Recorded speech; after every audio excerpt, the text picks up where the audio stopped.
better. It was something more having to All do. right. Well, welcome. We are now being live streamed. Welcome. My name is Paul Sugarman, and this is the Instant Shakespeare Company. And tonight we're going to be reading the tragedy of Cymbeline.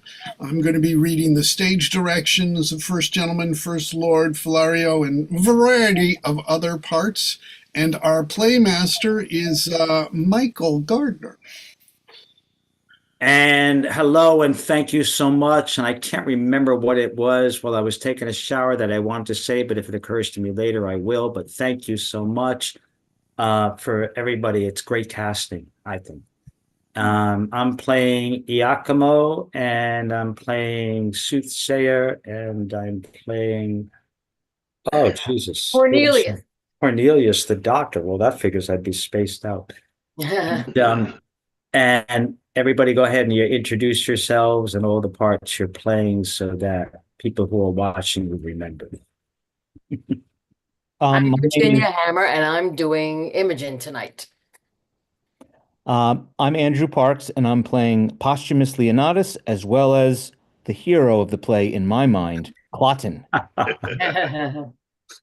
Ken Wayne, I'm doing Cymbeline, a Frenchman, a British lord, and somebody else, I think the first Roman senator. I'm Jennifer Finger. I am reading the Second Gentleman, Arviragus, Tribunes, and the Mother to Posthumus. Brian White, I'll be playing Pisano, Lords, and Jupiter. Hi, I'm Jacqueline Margolis, and I'll be the Queen, Belarus, and the Ghost of the Father. All right. And I think that is all of us. And Kitty is joining us. And of course, you, Paul, you're playing a lot of roles. Did you say yours? I don't remember if you said yours. Yeah, I said, well, I said Yeah. first sorry. time. All right, and Kitty Chen will be joining us as ASAP, and she's playing a variety of roles too. And if she doesn't join us, we'll ask Jennifer if you want to fill in on them. Okay, what are her other roles? There's a lot of them. What My role? God. Well, we'll know if somebody doesn't come in. And we'll jump in. We got it covered. Yeah. Well, we'll got figure it out. We'll figure it out. Unfortunately, the cast list is too long for me to post It is. Yeah. And I kind of I really want to stick with Imogen, just playing Imogen. So I Yeah, don't, no, absolutely, absolutely. definitely. Jackie's busy enough with these two. Anyway, All right, loves. Let's begin. And everybody who's not in the first scenes of the gentleman, mute, and don't forget to mute yourself. Yes. Well, wait a second. You have to give me. Wait a second. Something happened here. My script. Wait a second. I'm trying to do this from my phone, so I'm having a little trouble. Okay. Well, Kitty has. That's okay. Kitty is here. Unmute yourself, and Kitty, we're ready to start. Okay, I have to get my script up. Yeah, me Okay. too. I had the same problem. Wait a second. My script. All right, don't worry. Okay. All right. Well, one of the interesting things, I will talk a little bit about the play so that they can have a moment to look for their scripts, is that Cymbeline only appears in the first folio. It's the very last play in the first folio, and it's the tragedy of Cymbeline. But I like to think of it as like the happiest tragedy. You know, it's often Yes. classified because, I mean, the folio, which for me is the ultimate authority, just had comedies, histories, and tragedies. But modern scholars have sort of put this new sort of category of romances in which they place Cymbeline, Pericles, Winter's Tale, and The Tempest, you know, which makes sense. But it is a tragedy, and there is some fighting and some death, and another one about an English king in prehistory. So Kitty, are you? I'm still trying to get up. Okay, I got the script. Okay, all right. You waiting for me? Yep. So Oh, we're just at the beginning where we started, and Jackie, you're not in at the very beginning. You come in as the queen, but so you've got some time, but we need to sort of. I've got my script up. Great, excellent. Okay, so Kitty, are you ready? Shall we begin? no, I'm not. I'm sorry. Okay. Can you begin without me? I don't know where I am, where I come in. We're the two gentlemen and the two lords are the first things we do. So you're the second gentleman. It starts Oh, so okay. This is a little, Get over for Kitty. maybe somebody else should do that because I'm having a little. all right. So Jennifer, Right. would you, so Kitty, turn off your camera and then Jennifer will step in and do the second gentleman now. Okay.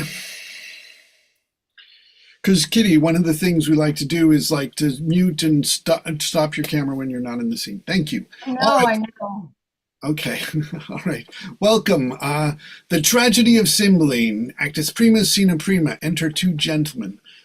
You do not meet a man, but frowns. Our bloods no more obey the heavens than our courtiers still seem, as does the king's. What's the matter?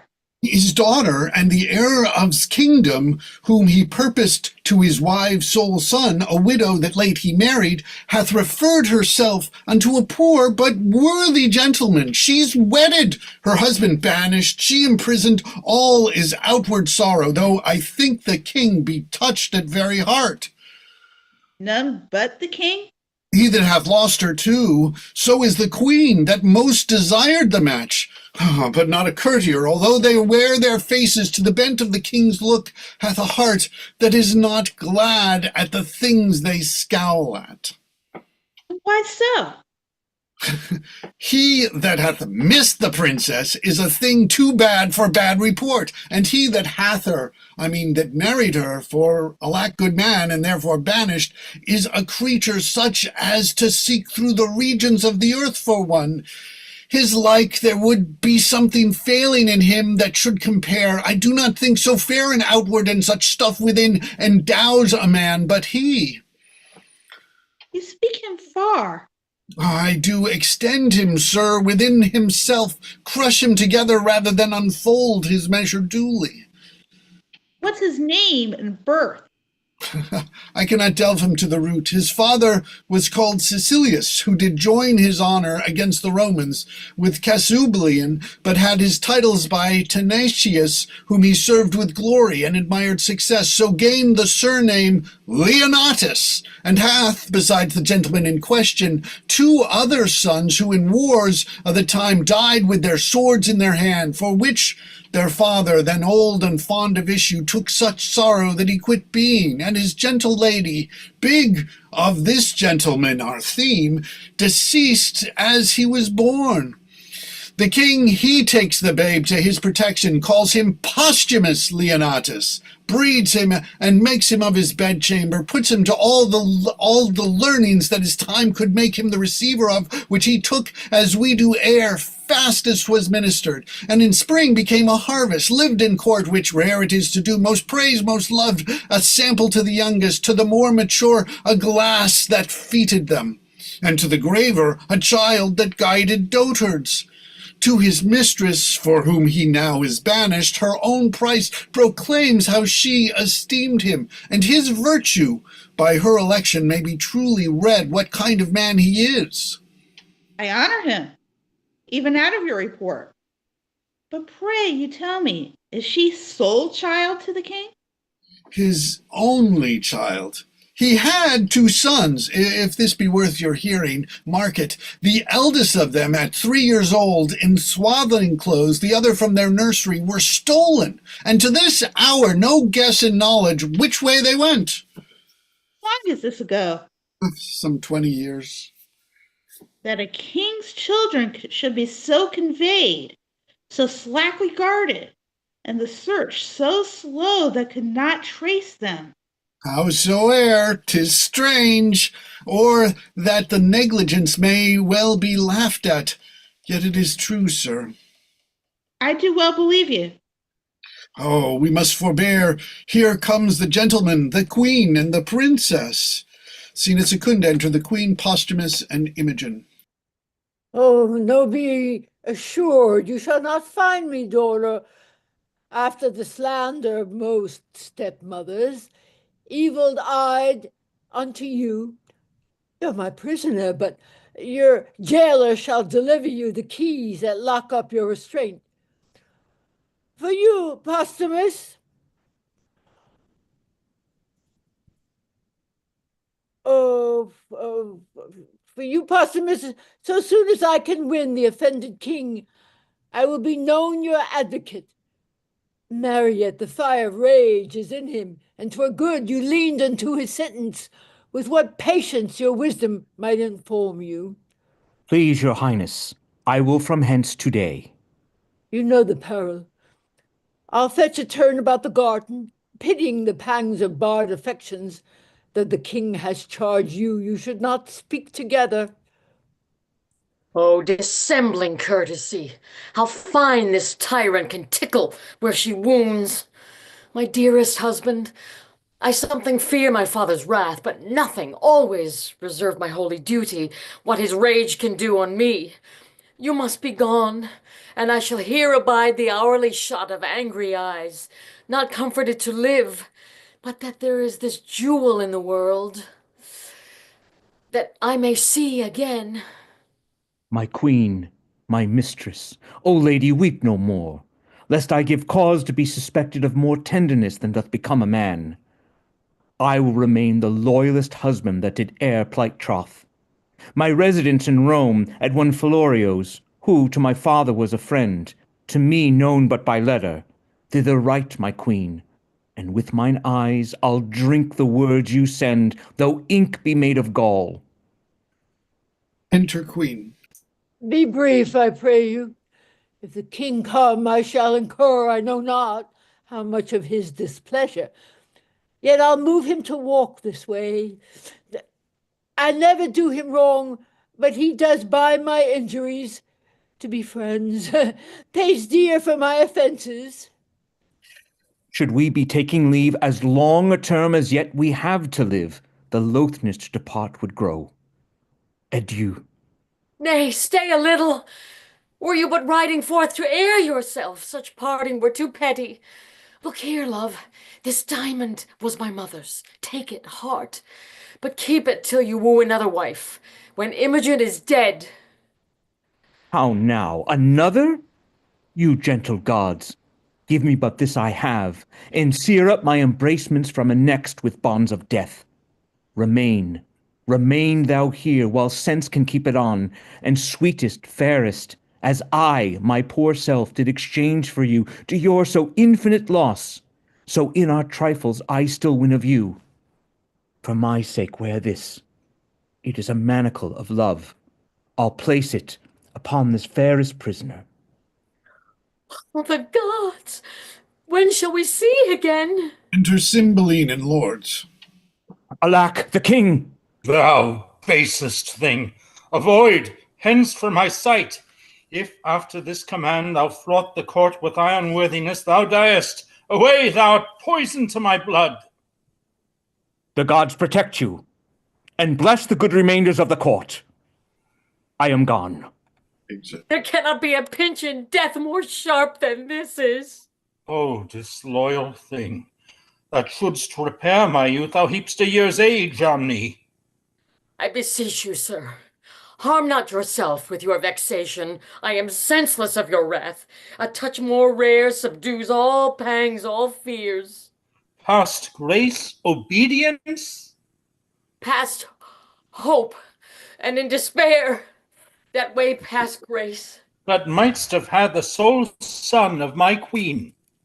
Oh, blessed that I might not. I chose an eagle, and did avoid a puttock. Thou tookst a beggar, wouldst have made my throne a seat for baseness. No, I rather added a luster to it. O thou vile one! Sir, it is your fault that I have loved Posthumus. You bred him as my playfellow, and he is a man worth any woman, overbuys me almost the sum he pays. What, art thou mad? Almost, sir. Heaven restore me. Would I were a neat's-herd daughter, and my Leonatus our neighbor's shepherd's son. Enter Queen. Thou foolish thing, they were again together. You have done naught after our command. Away with her and pen her up. Oh, beseech your patience. Peace, dear lady daughter. Peace, sweet sovereign, Please, leave us to ourselves and make yourself some comfort out of your best advice. Nay, let her languish a drop of blood a day, and being aged die of this folly. Enter Pisanio. Fie, you must give way. Here is your servant. How now, sir, what news? My lord, your son, drew on my master. No harm, I trust, is done. There might have been, but that my master rather played than fought, and had no help of anger. They were parted by gentlemen at hand. I am very glad on it. Son's my father's friend. He takes his part to draw upon an exile. Oh, brave sir. I would they were in Afrique, both together. Myself by with a needle, that I might prick the goer back. Why came you from your master? On his command. He would not suffer me to bring him to the haven. Left these notes of what commands I should be subject to.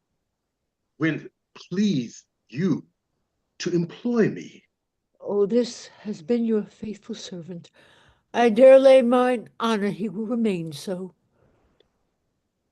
I humbly thank your highness. Pray, walk a while. About some half-hour hence, pray you speak with me. You shall at least go see my lord abroad. For this time leave me. Exeunt, Scena Tertia, enter Cloten and 2 lords. Sir, I would advise you to shift a shirt. The violence of action hath made you reek as a sacrifice. Where air comes out, air comes in. There's none abroad so wholesome as that you vent. If my shirt were bloody, then to shift it. Have I hurt him? No, Faith, not so much as his patience. Hurt him. His body's a passable carcass if he be not hurt. It is a thoroughfare for steel if he be not hurt. His steel was in debt. It went to all the backside of the town, The villain would not stand me. No, but he fled forward still toward your face. Stand you. You have land enough of your own, but he added to your having, gave you some ground. Many inches as you have oceans, puppies. I would they had not come between us. So would I, till you had measured how long a fool you were upon the ground. That she should love this fellow and refuse me. If it be a sin to make a true election, she is damned. Sir, as I told you, always, her beauty and her brain go not together. She's a good sign, but I have seen small reflection of her wit. She shines not upon fools, lest the reflection should hurt her. Come, all to my chamber. Ooh, would there had been some hurt done. I wish not so, unless it had been the fall of an ass, which is no great hurt. You'll go with us? I'll attend your lordship. Nay, come, let's go together. Well, my lord. Exeunt, Scena Quarta, enter Imogen and Pisanio. I would thou grewst to the shores of the haven, and questioned every sail, if he should write and I not have it, for a paper lost as offered mercy is. What was the last that he spoke to thee? It was his queen. His queen. Then waved his handkerchief? And kissed it, madam. Senseless linen, happier therein than I. And that was No, all? madam. For so long as he could make me with his eye or ear distinguish him from others, he did keep the deck with glove or hat or handkerchief, still waving, as the fits and stirs of his mind could best express how slow his soul sailed on, how swift his ship. Thou shouldst have made him as little as a crow, or less, ere left to after eye him. Madame, so I did. I would have broke mine eye strings, cracked them, but to look upon him, till the diminution of space had pointed him sharp as my needle, nay, followed him until he had melted from the smallness of a gnat to air, and then have turned mine eye and wept. But good Bassanio, when shall we hear from him? Be assured, madame, with his next bondage.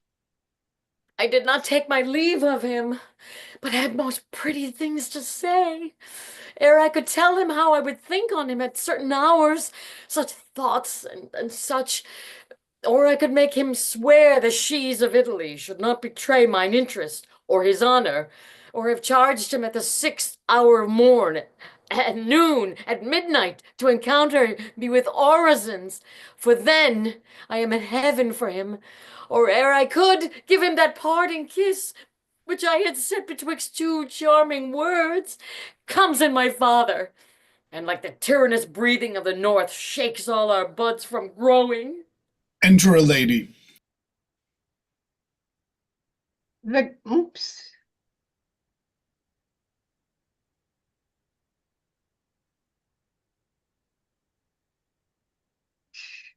"15. I know I cannot go, okay. The Queen, madam, desires your highness company. Those things I bid you do, get them dispatched. I will attend the queen. Madame, I shall." And Sina Quinta, enter Philario, Iachimo, a Frenchman, a Dutchman, and a Spaniard. Believe it, sir. I have seen him in Britain. He was then of a crescent node, expected to prove so worthy as since he has been allowed the name of. But I could not then have looked on him without the help of admiration, though the catalogue of his endowments had been tabled by his side, and I peruse him by items. You speak of him when he was less furnished than now he is, with that which makes him both without and within.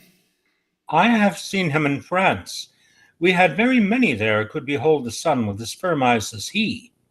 This matter of marrying his king's daughter, wherein he must be weighed rather by her value than his own, words him, I doubt not, a great deal from the matter.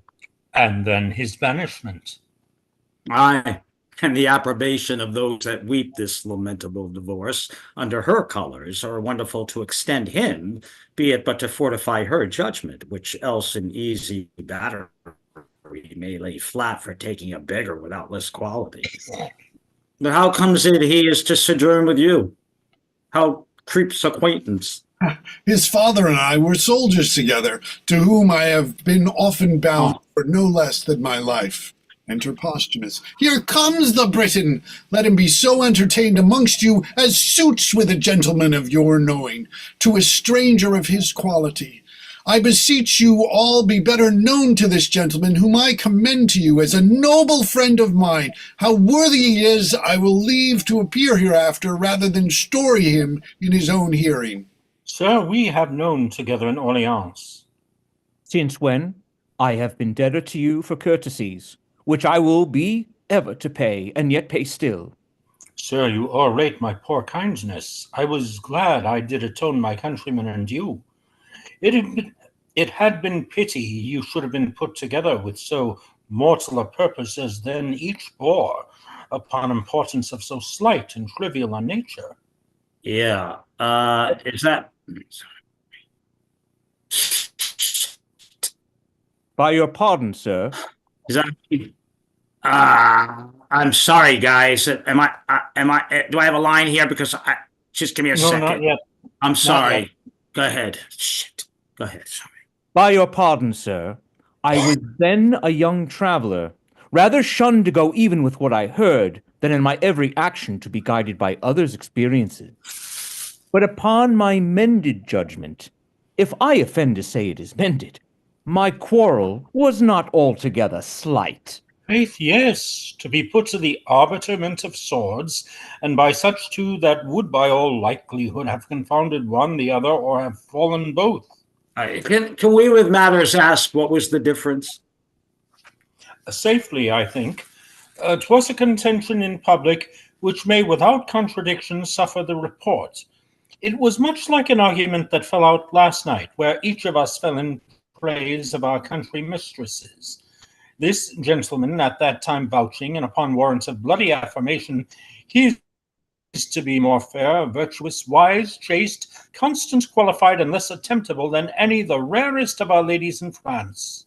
That lady is not now living, or this gentleman's opinion by this worn out.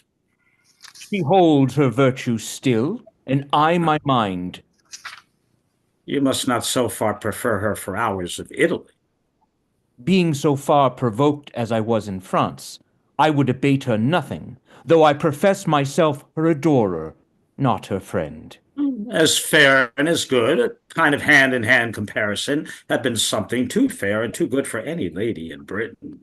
If she went before others, I have seen as that diamond of yours outlusters many I have beheld. I could not believe she excelled many, but I have not seen the most precious diamond that is, nor you the lady. I praised her as I rated her, so do I my stone. Oh, what do you esteem it at? More than the world enjoys. Either your unparagoned mistress is dead, or she's outprized by a trifle. You are mistaken. The one may be sold or given, or if there were wealth enough for the purchases, or merit for the gift. The other is not a thing for sale, and only a gift of the gods. Oh, which the gods have given you. Which by their graces I will keep. You may wear her entitle yours, but you know strange fowl light upon neighboring ponds. Your ring may be stolen too, so your brace of unprizable estimations, the one is but frail and the other casual. A cunning thief or a that way accomplished courtier would hazard the winning both the first and last. Your Italy contains none so accomplished courtier to convince the honor of my mistress. If in the holding or loss of that your term her frail, I do nothing doubt you have the store of thieves. Notwithstanding, I fear not my ring. Let us leave here, gentlemen. Sir, with all my heart. This worthy senior, I thank him, makes no stranger of me. We are familiar at first. With 5 times so much conversation, and I should get ground of your fair mistress, make her go back even to the yielding, had I admittance and opportunity to friend. No. I dare upon the moiety of my estate to your ring, which in my opinion overvalues it something. But I make my wager rather against your confidence than her reputation. And to buy your offense hereunto, I durst attempt it against any lady in the world. You are a great deal abused in too bold a persuasion, and I doubt not you sustain what you are worthy of by your attempt. What's that? A repulse through your attempt, as you call it, deserve more, a punishment too. Gentlemen, enough of this. It came in too suddenly. Let it die as it was born, and I pray you be better acquainted. Would I had put my estate and my neighbors on their probation of what I spoke? What lady would you choose to assail? Yours, whom in constancy you think stands so safe. I will lay you 10,000 ducats to your ring, that commend me to the court where your lady is, with no more advantage than the opportunity of a second conference, and I will bring from thence that honor of yours which you imagine so reserved. I will wage against your gold to it. My ring I hold dear as my finger. 'Tis part of it. You are a friend, and therein the wiser. If you buy ladies' flesh at $1,000,000 a dram, you cannot pressure it from tainting. But I see you have some religion in you that you fear. It is but a custom in your tongue. You bear a graver purpose, I hope. I am the master of my speeches, and when undergo what's spoken, I swear. Will you? I shall but lend my diamond till you return. Let there be covenants drawn between us. My mistress exceeds in goodness the hugeness of your unworthy thinking. I dare you to this match. Here's my ring. I will have it no lay. By the gods, it is one.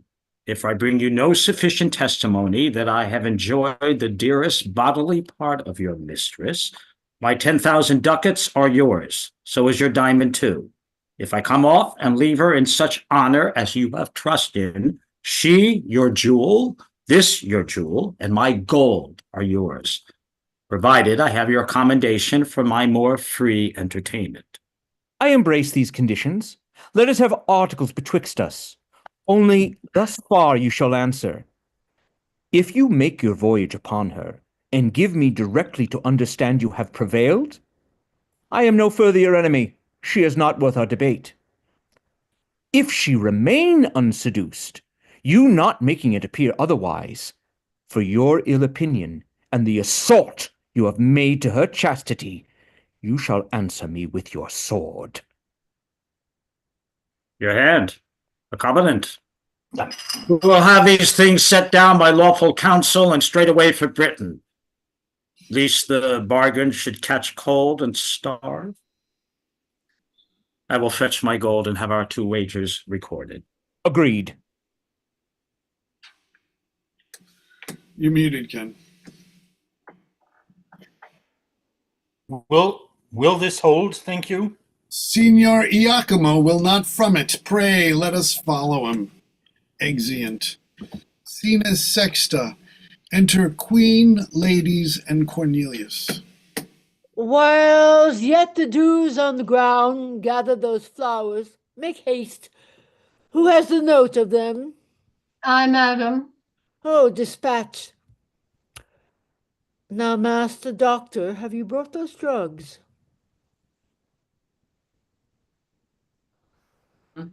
Um, yes. Pleases your highness, here they are, madam, but I beseech your grace, without offence, my conscience bids me ask, wherefore you have commanded of me these most poisonous compounds, which are the movers of a languishing death, but those slow, deadly. Oh, I wonder, Doctor, thou ask'st me such a question. Have I not been thy pupil long? Hast thou not learned me how to make perfumes, distill, preserve? Yea, so that our great king himself doth woo me off for my confections. Having thus far proceeded, unless thou thinkest me devilish, is it not meet that I did amplify my judgment in other conclusions? I will try the forces of these thy compounds on such creatures as we count not worth the hanging, but none human, to try the vigor of them and apply aliments to their act, and by them gather their several virtues and effects. Your highness shall from this practice but make hard your heart. Besides, the seeing these effects will be both noisome and infectious. Oh, content thee. Oh, here comes a flattering rascal. Upon him will I first work. Oh. Audio. Sorry. He's for his master, an enemy to my son. How now, Pisanio? Doctor, your service for this time is ended. Take your own way. I do suspect you, madam, but you shall do no harm. Hark thee a word. I do not like her. She just thinks she has strange lingering poisons. I do know her spirit and will not trust one of her malice with a drug of such damn nature. Those she has will stupefy and dull the sense a while, which first perchance shall prove on cats and dogs, then afterwards up higher. But there is no danger in what show of death makes, more than the locking up the spirits of time to be more fresh reviving.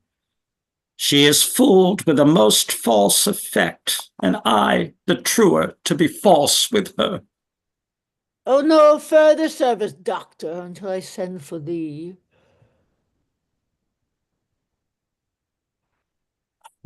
Weep she still, sayest thou? Dost thou think in time she will not quench, and let instructions enter where folly now possesses? Do thy work. When thou shalt bring me word she loves my son, I'll tell thee on the instant, thou art then as great as in thy master. Greater for his fortunes all lie speechless, and his name is at least last gasp. Return he cannot, nor continue where he is.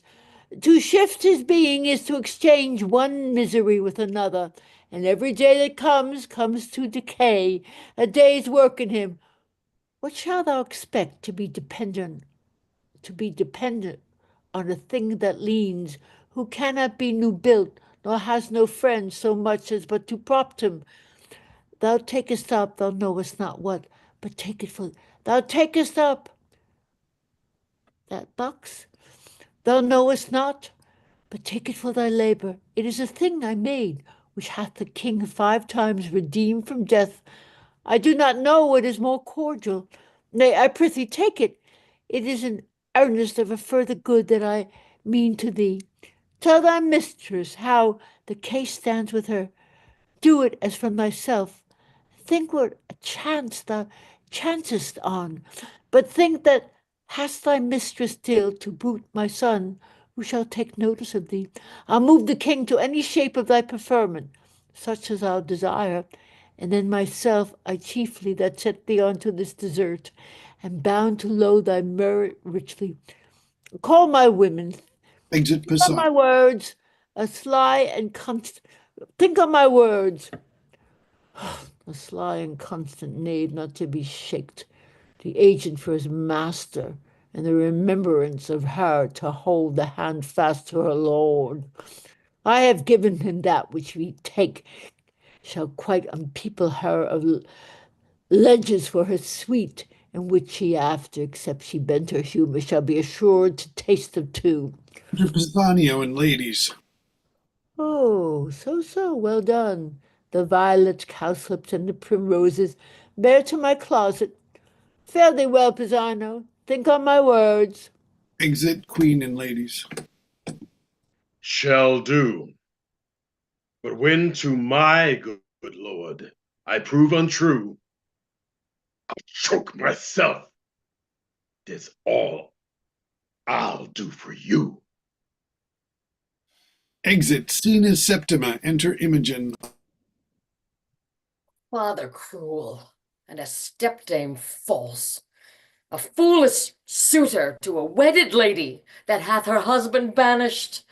Oh, that husband, my supreme crown of grief, and those repeated vexations of it. Had I been thief stolen, as my 2 brothers, happy, but most miserable as the desires that's glorious. Blessed be those, how mean soe'er, that have their honest wills, which seasons comfort. Who may this be? Fie. Enter Pisanio and Iachimo.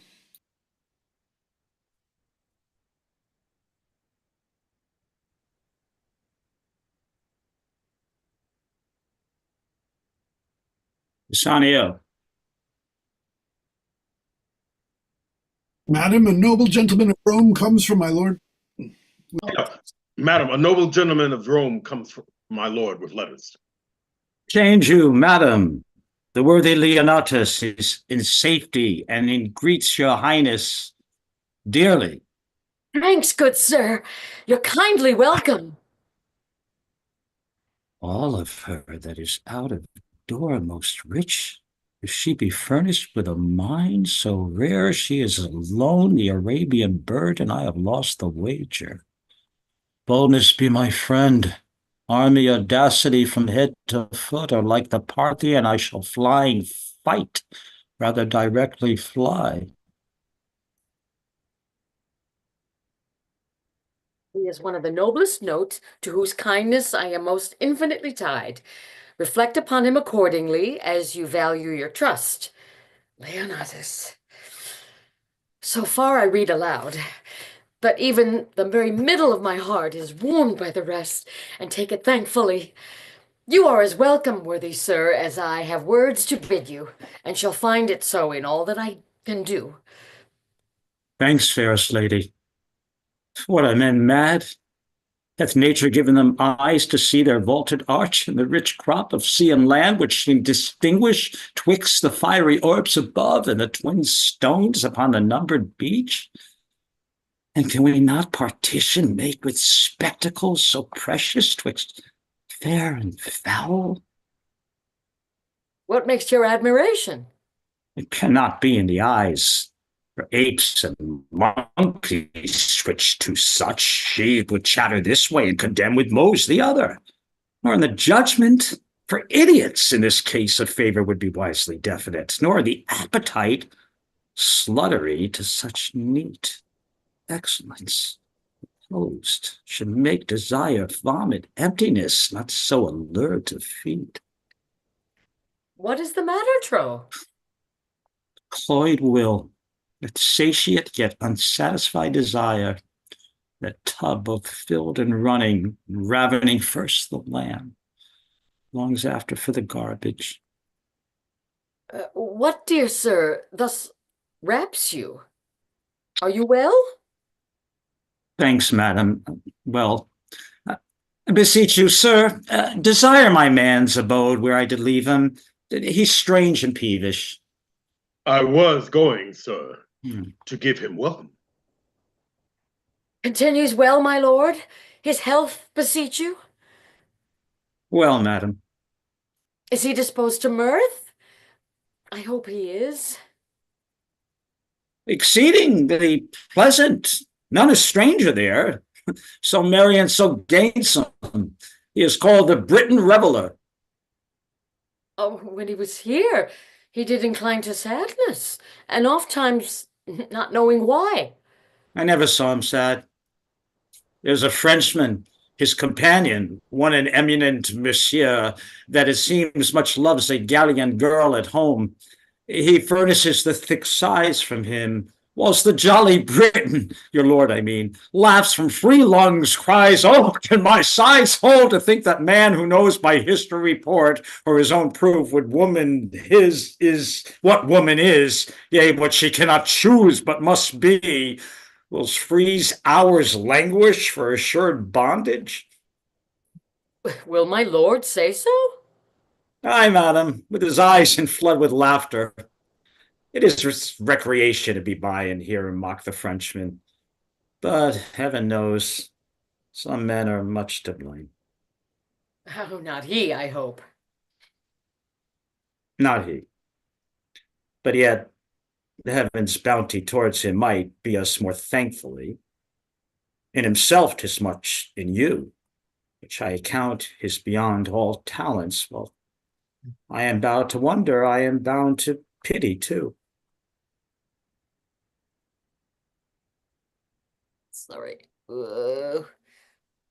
What do you pity, sir? Two creatures, heartily. Am I one, sir? You look on me. What wreck discern you in me deserves your pity? Lamentable. What, to hide me from the radiant sun and solace in the dungeon of the snuffle? I pray you, sir, deliver with more openness your answers to my demands. Why do you pity me? That others do, I was about to say, enjoy your... But it is an office of the gods to venge it, not mine to speak on it.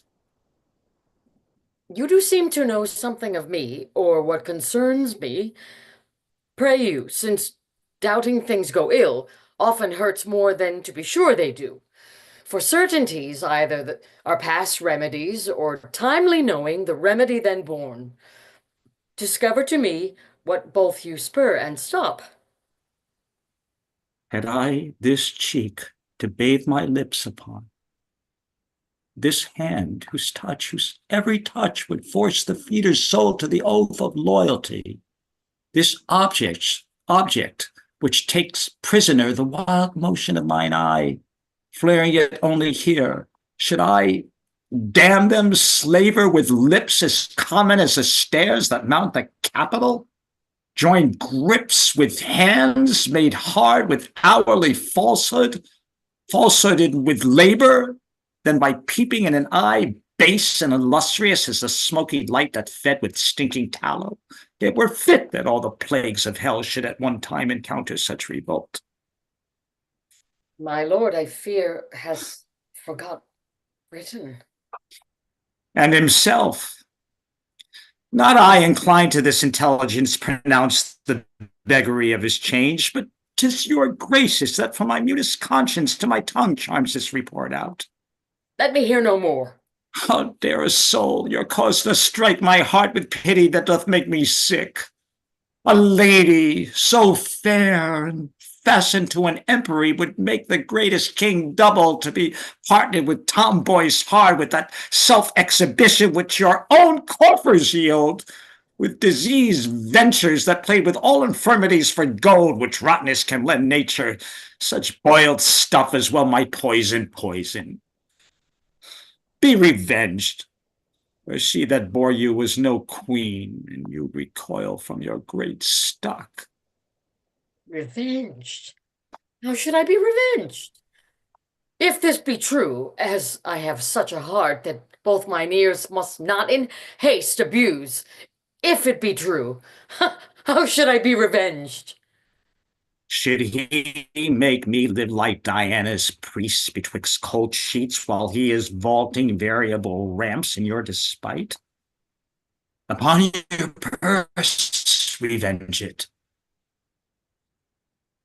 I dedicate myself to your sweet pleasure, more noble than that runagate to your bed, and will continue fast to your affection, still close as sure. What ho, Pisanio! Let me my service tender on your lips. Away!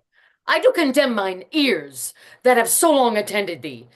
If thou wert honorable, thou wouldst have told this tale for virtue, not for such an end thou seekst, as base, as strange.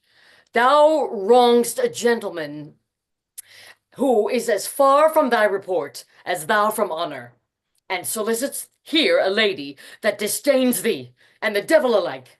What ho, Pisanio!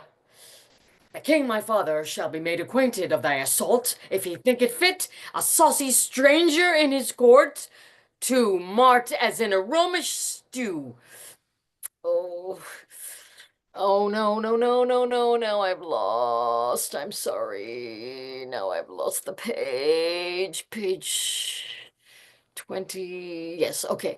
And to expound his beastly mind to us, he hath a court he little cares for, and a daughter who he not respects at all. What ho, Pisanio!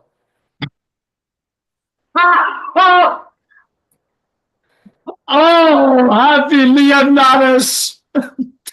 I may say so, the credit that thy lady hath of thee deserves thy trust, and thy most perfect goodness her assured credit. Blessed live you long, a lady to be the worthiest, sir, that ever country called his, and you his mistress only for the most worthiest fit. Give me your pardon. I have spoke this to know if your affiance were deeply rooted, and shall make your lord that which he is now new over, and he is one the truest mannered. Such a holy witch that he enchants societies into him. Half all men's hearts are his. You make a Yes. He sits amongst men like a defended god. He hath a kind of honor sets him off, more than a mortal seeming. Be not angry, most mighty princess, that I have adventured to try your taking of a false report, which hath honored with confirmation your great judgment in the election of a sir so rare which you know cannot err. The love I bear him made me to fan you thus, but the gods made you, unlike all others, chafless. Pray your pardon. All's well, sir. Take my power in the court for yours. My humble thanks. Oh, I had almost forgot to entreat your grace, but in a small request, and yet of a moment too, for it concerns your lord, myself, and other noble friends, are partners in this business. Pray, what is it? Some dozen Romans of us and your lord, the best feather of our wing, have mingled sums to buy a present for the emperor, which I, the factor for the rest, have done in France. The plate is of rare device and jewels of rich and exquisite form. Their value's great, and I am something curious, being strange to have them in safe storage. May it please you to take them in protection? Willingly, and pawn mine honor for their safety, since my lord hath interest in them. I will keep them in my bedchamber. They are in a trunk, attended by my men. I will make bold to send them to you, only for this night. I must aboard tomorrow. Oh, no, no. Oh, yes, yes, I beseech you. I shall short my word by lengthening my return. From Gallia, I crossed the seas on purpose and on promise to see your grace. I thank you for your pains, but not away tomorrow. I must, madam. Therefore, I beseech you, if you please, to greet your lord with writing. Do it tonight. I have stood out my time, which is material to the tender of a present. I will write. Send your trunk to me. It shall safe be kept, and truly yielded you. You're very welcome. Exeunt. Acta secunda scena prima. Enter Cloten and the two lords. Was there ever man had such luck? When I kissed the jack, upon an upcast to be hid away, I had £100 on it, and then a horse on jackanapes must take me up for swearing, as if I borrowed mine oaths of him, and might not spend them at my pleasure. What got he by that? You have broke his pate with your bowl. If his wit had been like him that broke it, it would have run all out. When a gentleman is disposed to swear, it is not for any standers to curtail his oaths, No, my lord, nor crop the ears of them. Horse and dog, I gave him satisfaction. Would he had been one of my rank? You have smelled like a fool. I am not vexed very more at anything in the earth. A pox on it. I had rather not be so noble as I am. They dare not fight with me because of the queen, my mother. Every jack slave hath his belly full of fighting, and I must go up and down like a cock that nobody can match. You are cock and capon too, and you crow cock with your comb on. Sayest thou? It is not fit your lordship should undertake every companion that you give offence to. No, I know that, but it is fit I should commit offence to my inferiors.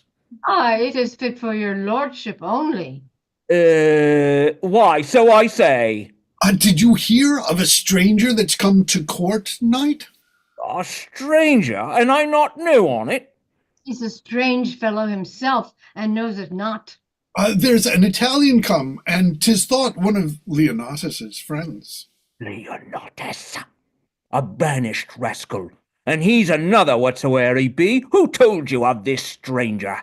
One of your lordship's pages. Is it fit I went to look upon him? Is there no derogation in it? You cannot derogate, my lord. Not easily, I think. You are a fool, granted. Therefore, your issues being foolish do not derogate. Come, I'll go see this Italian.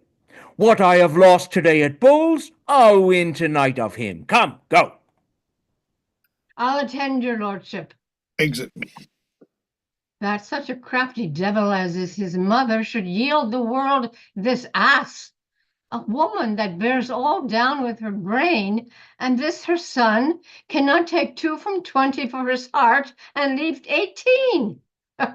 Alas, poor princess, thou divine Imogen, what thou endurest betwixt a father by thy stepdame governed, a mother hourly coining plots, a wooer more hateful than the foul expulsion is of thy dear husband, then that horrid act of the divorce, he'd make the heavens hold firm the walls of thy dear honor.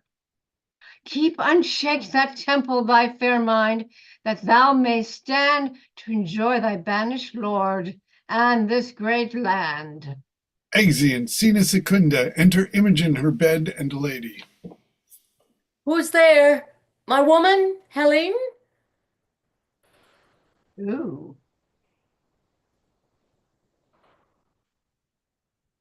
Helene?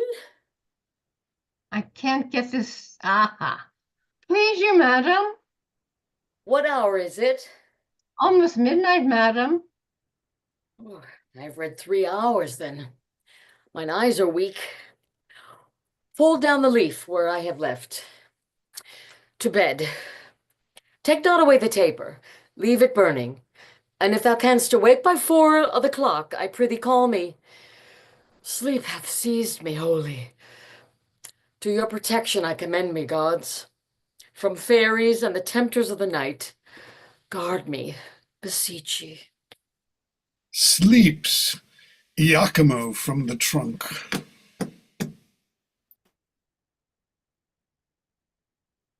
The crickets sing, and man's overlabored sense repairs itself by rest. Our Tarquin thus did softly press the rushes ere he wakened the chastity he wounded. Cytherea, how bravely thou becomest thy bed. Fresh lily, whiter than the sheets that I might touch, but kiss one kiss. Rubies and paragon, how dearly they do it. 'Tis a breathing that perfumes this chamber thus. The flame of the taper bows towards her and would underpeep her lips to see those enclosed lights now canopied under those windows, white and azure, laced with blues of heaven's own tint.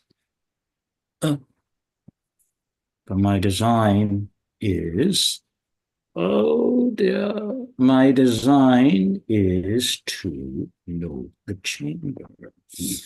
I will write it all down, such and such pictures. There are the windows, such the adornment of her bed, the arras, figures, why, such and such, and the contents of the story. But some natural notes above her body, of 10,000 meaner movables would testify to a rich fine inventory. Oh, sleep, thou ape of death, lie dull upon her, and be her sense but as a monument thus in a chapel lying. Come off, come off. Slippery as the Gordian knot was heart, 'tis mine. And this will witness outwardly as strongly as the conscience does within to the maddening of her lord. On her left breast, a mole, chinky spotted like the crimson drops in the bottom of a cow's. There's a voucher stronger than ever law could make.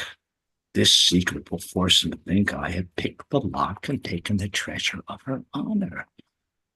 No more. To what end? Why should I write this down?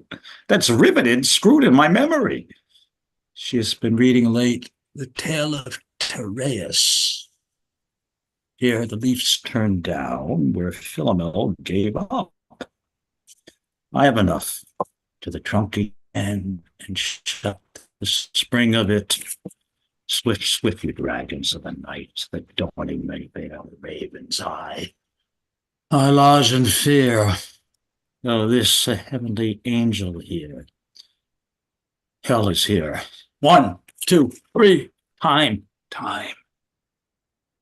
Exit.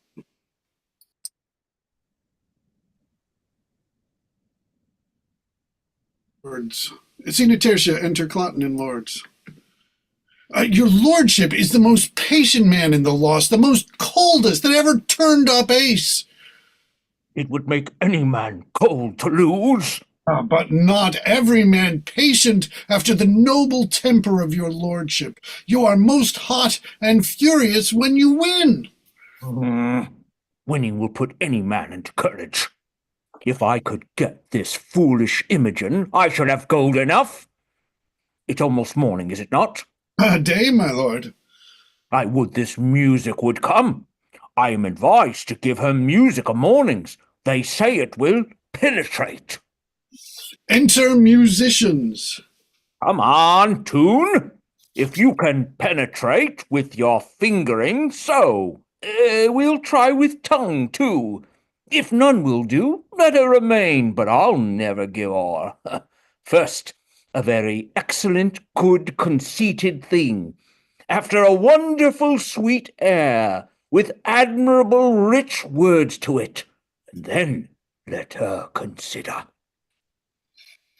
Hark, hark, the lark at heaven's gate sings, and Phoebus arise, his steeds to wander at those springs of chaliced flower that lies, and winking merry buds begin to ope their golden eyes, with everything that pretty is, my lady sweet, eyes, eyes, eyes!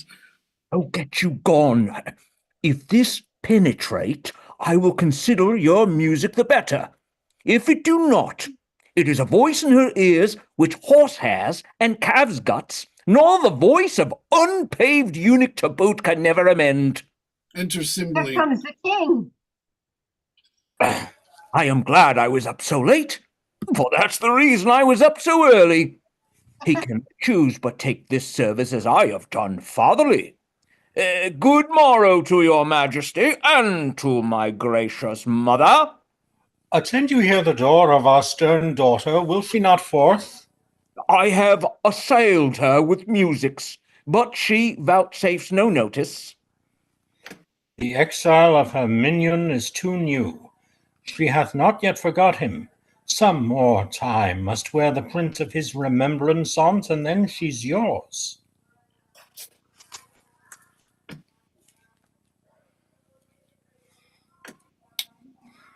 Jackie, Queen.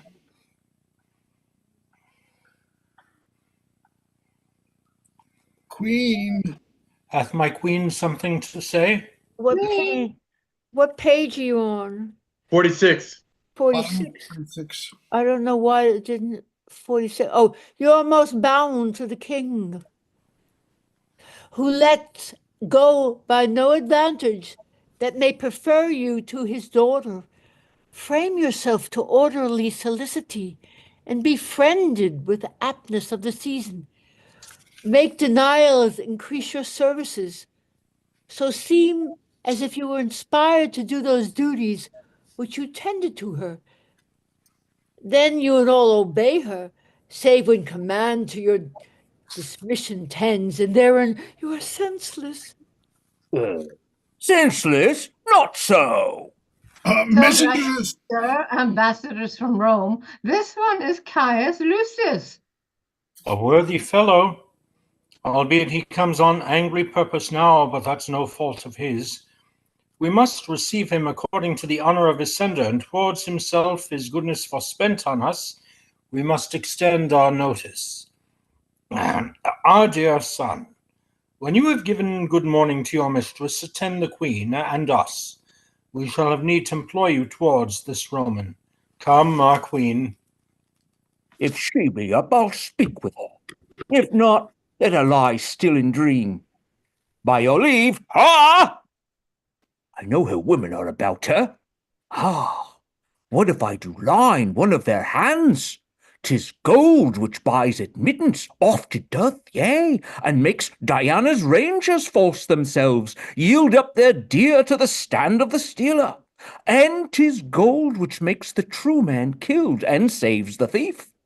Nay, sometime hangs both thief and trueman. What can it not do and undo? I will make one of her women lawyer to me, for I yet not understand the case myself.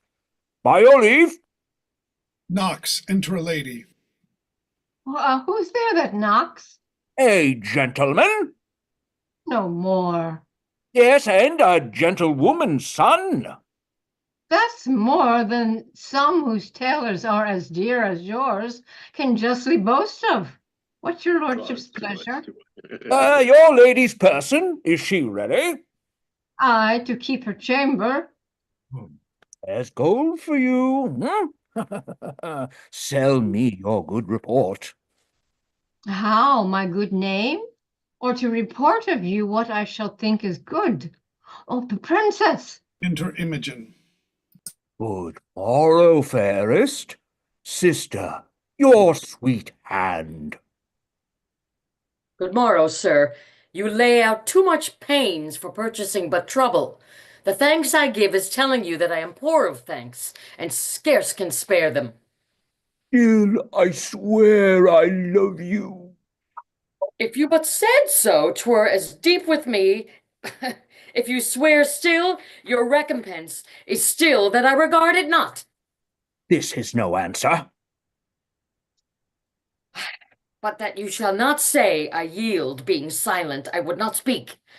I pray you, spare me. Faith, I shall unfold equal discourtesy to your best kindness. One of your great knowing should learn, being taught forbearance.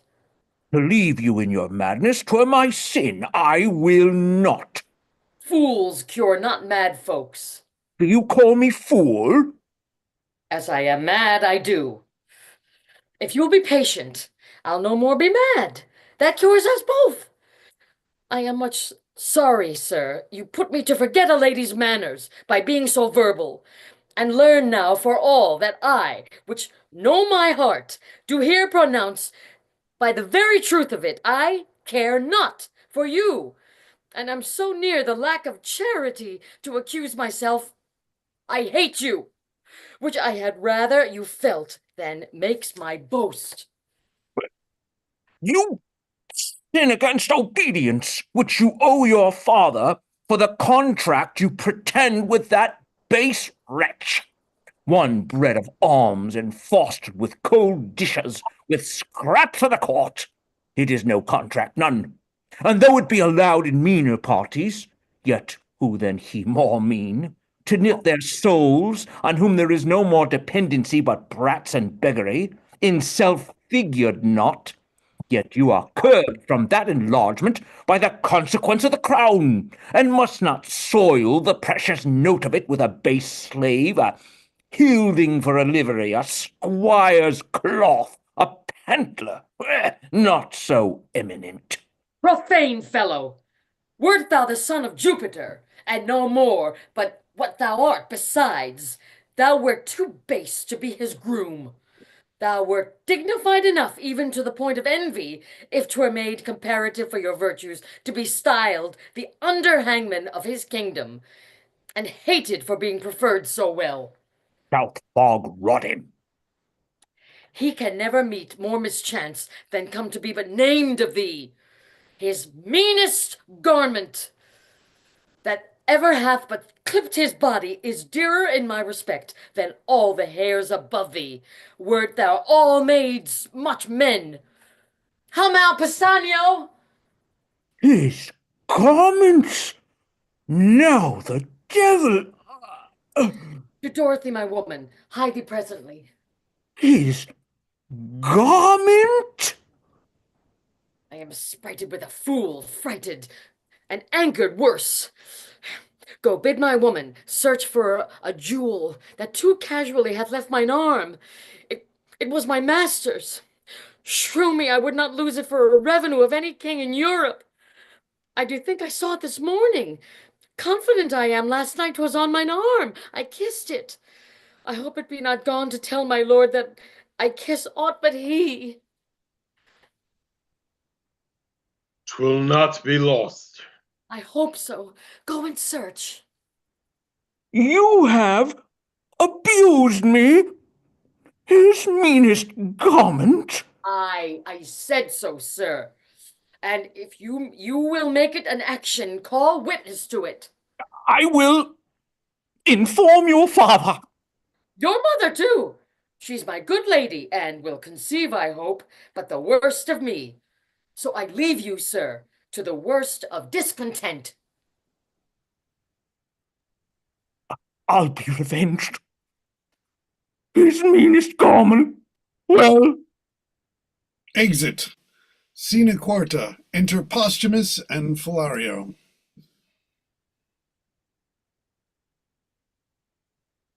Fear it not, sir. I would I were so sure to win the king, as I am bold her honour will remain hers.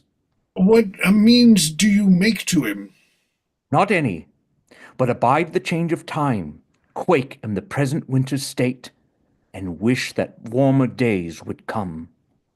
In these feared hope I barely gratify your love. They failing, I must die much your debtor. Your very goodness and your company o'erpays all I can do. By this your king hath heard of great Augustus. Caius Lucius will do his commission thoroughly, and I think he'll grant the tribune send the arrearages, or look upon our Romans whose remembrance is yet fresh in their grief. I do believe, status though I am none, nor like to be, that this will prove a war. And you shall hear the legion now in Gallia sooner landed in our not-fearing Britain than have tidings of any penny tribute paid. Our countrymen are men more ordered than when Julius Caesar smiled at their lack of skill, but found their courage worthy his frowning at. Their discipline, now wing-led with their courages, will make known to their approvers they are people such that mend upon the world. Enter Iachimo. See, Iachimo. The swiftest hearts have posted you by land, and winds of all the corners kissed your sails to make your vessel nimble. Welcome, sir. I hope the briefness of your answer made the speediness of your return. Your lady is one of the fairest that I have looked upon. And therewith all the best. Or let her beauty look through a casement to allure false hearts, and be false with them. Here are letters for you. Ah, their tenure good, I trust. 'Tis very like. Was Caius Lucius in the Britain court when you were there? He was expected then, but not approached. All is well yet. Sparkles this stone as it was wont, or is it not too dull for your good wearing? If I had lost it, I should have lost the worth of it in gold. I'll make a journey twice as far to enjoy a second night of such sweet shortness, which was mine in Britain. For the ring is won. The stone's too hard to come by. Not a whit, your lady being so easy. Make not, sir, your loss your sport. I hope you know that we must not continue friends. Good sir, we must, if you keep covenant. Had I not brought the knowledge of your mistress home, I grant we were to question father, but I now profess myself the winner of her honor, together with your ring, and not the wronger of her, or you having proceeded but by both your wills. If you can make apparent that you have tasted her in bed, my hand and ring is yours. If not, the foul opinion you had of her pure honor gains or loses, your sword or mine, or masterless leave both to who shall find them. Sir, my circumstances, being so near the truth as I will make them, must first induce you to believe, whose strength I will confirm with the oath, which I doubt not you'll give me leave to spare when you find you need it not. Proceed. First, her bedchamber, where I confess I slept not, but profess had that was well worth watching. It was hanged with tapestry of silk and silver, the story proud Cleopatra, when she met her Roman, and Cydnus swelled above the banks before the press of boats of pride. A piece of work so bravely done, so rich that it did strive in workmanship and value, which I wondered could be so rarely and exactly wrought, since the true life on it was really... This is true, and this you might have heard of here by me or by some other. More particulars must justify my knowledge. So they must, or do your honor injury. The chimney, in the south, the chamber, and the chimney piece, chaste Diane, bathing. Yeah, never saw I figures so like to report themselves. The cutter was as another nature dumb, out went her motion and breath left out. This is a thing which you might from relation likewise reap, being, as it is, much spoke of. The roof of the chamber with golden cherubims is fretted. Her andirons, and I had forgot them, were two winking cupids of silver, each on one foot standing, nicely depending on their brands. This is her honor. Let it be granted you have seen all this, and praise be given to your remembrance. The description of what is in her chamber, nothing saves the wager you have laid. Then if you can be pale, I beg but leave you to air this jewel. See?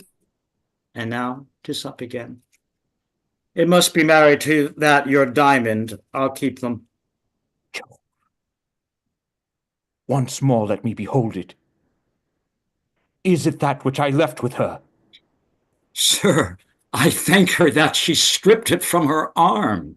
I see her yet. Her pretty action did outsell her guilt, and yet enriched it too. She gave it to me and said she prized it once.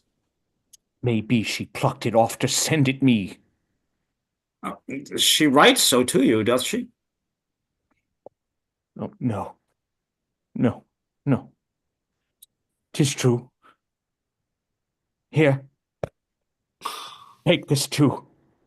It is a basilisk unto mine eye. Kills me to look on it. Let there be no honor where there is beauty, truth where semblance, love where there's another man. The vows of women of no more bondage be to where they are made than they are to their virtues, which is nothing. Oh, above measure false. Have patience, sir, and take your ring again. 'Tis not yet won.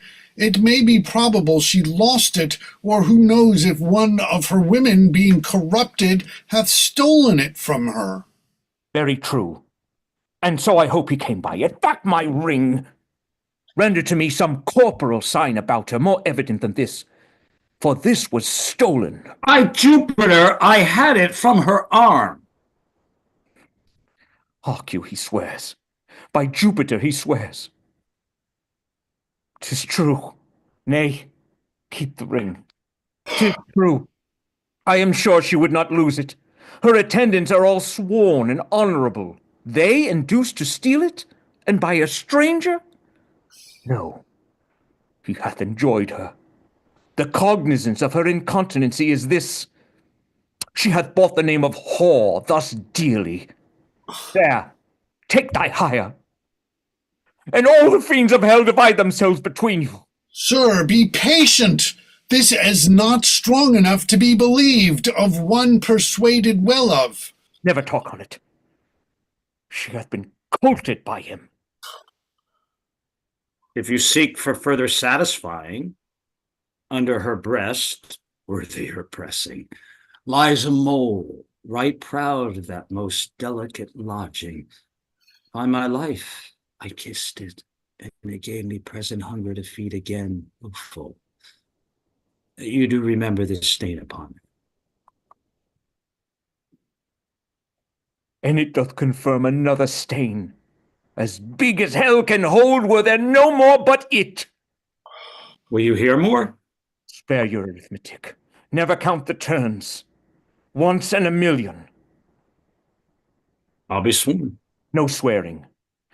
If you will swear you have not done it, you lie, and I will kill thee if thou dost deny thou'st made me cuckold. I'll deny nothing. Oh, that I had her here to tear her limb meal. I will go there and do it in the court before her father. I'll do something. Quite besides the government of patience. You have won. Let's follow him and pervert the present wrath he hath against himself. With all my heart. Yeah. Exeunt. Enter Posthumus. Is there no way for men to be, but women must be half-workers? We are all bastards. And that most venerable man, which I did call my father, was I know not where when I was stamped. Some coiner with his tools made me a counterfeit. Yet my mother seemed the Dian of that time. So doth my wife the nonpareil of this. Oh, vengeance! Vengeance! Me, Of my lawful pleasure she restrained, and prayed me oft forbearance, did it with a pudency so rosy, the sweet view on it might well have warmed old Saturn, that I thought her as chaste as unsunned snow. Oh, all the devils! This yellow Iachimo in an hour, was it not? Or less at first? Perchance he spoke not, but like a full acorn boar, a German one, cried "Oh!" and mounted. Found no opposition but what he looked for should oppose, and she should from encounter guard. Could I not find the woman's part in me? For there's no motion that tends to vice in man, but I affirm it is the woman's part. Be it lying, note it, the woman's. Flattering, hers. Deceiving, hers. Lust and rank thoughts, hers. Revenges, hers. Ambitions, covetings, change of prides, disdain, nice longings, slanders, mutability, all faults that name, nay, that heaven knows why hers. Not or all, but rather all. For even to vice they are not constant, but are changing still. One vice, but of a minute old, for one not half so old as that. I'll write against them, detest them, curse them. Yet 'tis greater skill and a true hate to pray they have the will. The very devils cannot plague them better. Exeunt. Actus tertius, scena prima. Enter in state Cymbeline, Queen, Cloten, and lords at one door, and at another Caius Lucius and attendants. Now, say, what would Augustus Caesar with us? When Julius Caesar, whose remembrance yet lives in men's eyes, and will to ears and tongues be theme and hearing ever, was in this Britain, and conquered it, Cymbeline, thine uncle, famous in Caesar's praises, no whit less than in feats deserving him, for him and his succession granted Rome a tribute, yearly 3,000 pounds, which by thee lately is left untendered. Oh, and to kill thee, Merveille shall be so ever. There be many Caesars as such another Julius. Britain's a world by itself, and we will nothing pay for wearing our own noses. That opportunity which then they had to take from us to resume, we have again. Remember, sir, my liege, the king's your ancestor, together with the natural bravery of your isle, which stands as Neptune's park, ribbed and paled in with oaks unshakable and roaring waters, with stands that will not bear your enemies' boats, but suck them up to the topmast. A kind of conquest Caesar made here, but made not here his brag of came and saw, and overcame with shame the first that ever touched him. He was carried off our coast, twice beaten, and his shipping, poor ignorant baubles, on our terrible seas, like eggshells moved upon their surges, cracked as easily against our rocks. For joy whereof the famed Cymbeline, who was once at point, O glidlet fortune, to master Caesar's sword, made London's town with rejoicing fires bright, and Britain strut with courage. There's no more tribute to be paid. Our kingdom is stronger than it was at that time, and as I said, there is no mo such Caesars. Other of them may have crooked noses, but to owe such straight arms none. Son, let your mother end. We have yet many among us can gripe as hard as Cymbeline. I do not say I am one, but I have a hand. Why tribute? Why should we pay tribute? If Caesar can hide the sun from us with a blanket, or put the moon in his pocket, we will pay him tribute for light. Elsa, no more tribute, pray you now. You must know, till the injurious Romans did extort this tribute from us, we were free. Caesar's ambition which swelled so much that it did almost stretch the sides of the world against all color here, did put the yoke upon us, which to shake off becomes a warlike people, whom we reckon ourselves to be, we do. Say then to Caesar, our ancestor was that Murmuthius, which ordained our laws, whose use the sword of Caesar hath too much mangled, whose repair and franchise shall, by the power we hold, be our good deed, though Rome be therefore angry. Murmuthius made our laws, who was the first of Britain, which did put his brows within a golden crown, and called himself a king. I am sorry, Cymbeline, that I am to pronounce Augustus Caesar, Caesar, that hath more kings his servants than thyself, domestic officers, thine enemy. Receive it from me then. War and confusion in Caesar's name pronounce I against thee. Look for fury not to be resisted. Thus defied, I thank thee for myself. Thou art welcome, Caius. Thy Caesar knighted me. My youth I spent much under him. Of him I gathered honour, which he to seek me again perforce behooves me keep at utterance. I am perfect that the Pannonians and Dalmatians, for their liberties are now in arms, a president which not to read would show the Britons cold, so Caesar shall not find them. Let proof speak. His Majesty bids you welcome. Make pastime with us a day or two or longer. If you seek us afterwards in other terms, you shall find us in our salt water girdle. If you beat us out of it, it is yours. If you fall in the adventure, our crows shall fare the better for you, and there's an end. So, sir. I know your master's pleasure, and he mine. All that remain is welcome. Exeunt. Scena secunda, enter Pisanio, reading of a letter. How? Of adultery? Wherefore write you not what monsters her accuse? Leonatus, oh master, what a strange infection is fallen into thy ear!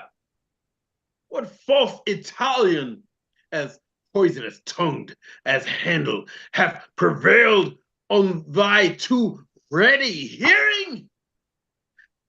Disloyal? No. She's punished for her truth and undergoes more goddess-like than wife-like such assaults as would take in some virtue. Oh, my master, thy mind to her is now as low as were thy fortunes. How that I should murder her? The love and truth and vows which I have made to thy command? I, her? Her blood?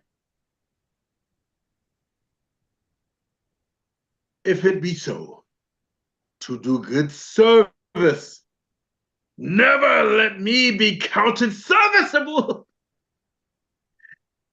How look I that I should seem to lack humanity, so much as this fact comes to?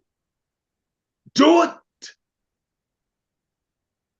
The letter that I have sent to her by her own command shall give thee opportunity? Oh, damn the proper paper, black as the ink that's on thee! Senseless bauble! Art thou a frauduleur for this act, and looks so virgin-like without? Look, here she comes. Enter Imogen. I am ignorant in what I am commanded. How now, Pisanio? Madame, Here is a letter from thy lord. Who, thy lord? That is my lord, Leonatus. Oh, learned indeed were that astronomer that knew the stars as I his characters. He'd lay the future open. You good gods, let what is here contained relish of love, of my lord's health, of his content. Yet not that we two are asunder, let that grieve him. Some griefs are medicinable, that is one of them, for it doth physic love, of his content, all but in that. Good wax thy leave. Blessed be you bees that make these lucks of counsel. Lovers, you bees that make lovers and men in dangerous bonds pray not alike, though forfeiters you cast in prison, yet you clasp young Cupid's sables. Good news, gods. Justice on your father's wrath, should he take me in his dominion, could not be as cruel to me as you, or the dearest of creatures would even renew me with your eyes. Take notice that I am in Cambria, at Milford Haven. What your own love will, out of this advise you, follow. So he wishes you all happiness, that remains loyal to his vow, and you're increasing in love, Leonatus Posthumus. Oh, oh, for a horse with wings! Hearest thou, Pisanio? He is in Milford Haven. Read, and tell me how for I can't even read.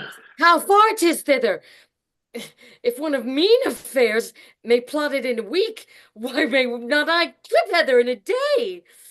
Then, true Pisanio, who longs like me to see thy lord, who longs, oh, let me bait, but not like me, yet longs, but in a fainter kind. Oh, not like me, for mine's beyond. Say, and speak thick.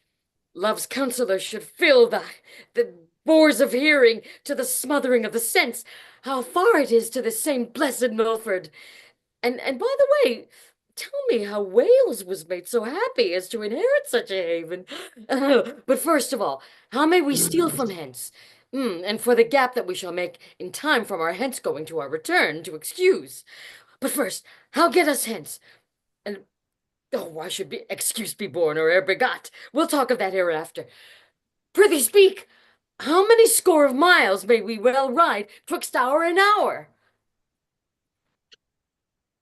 1 score, twixt sun and sun.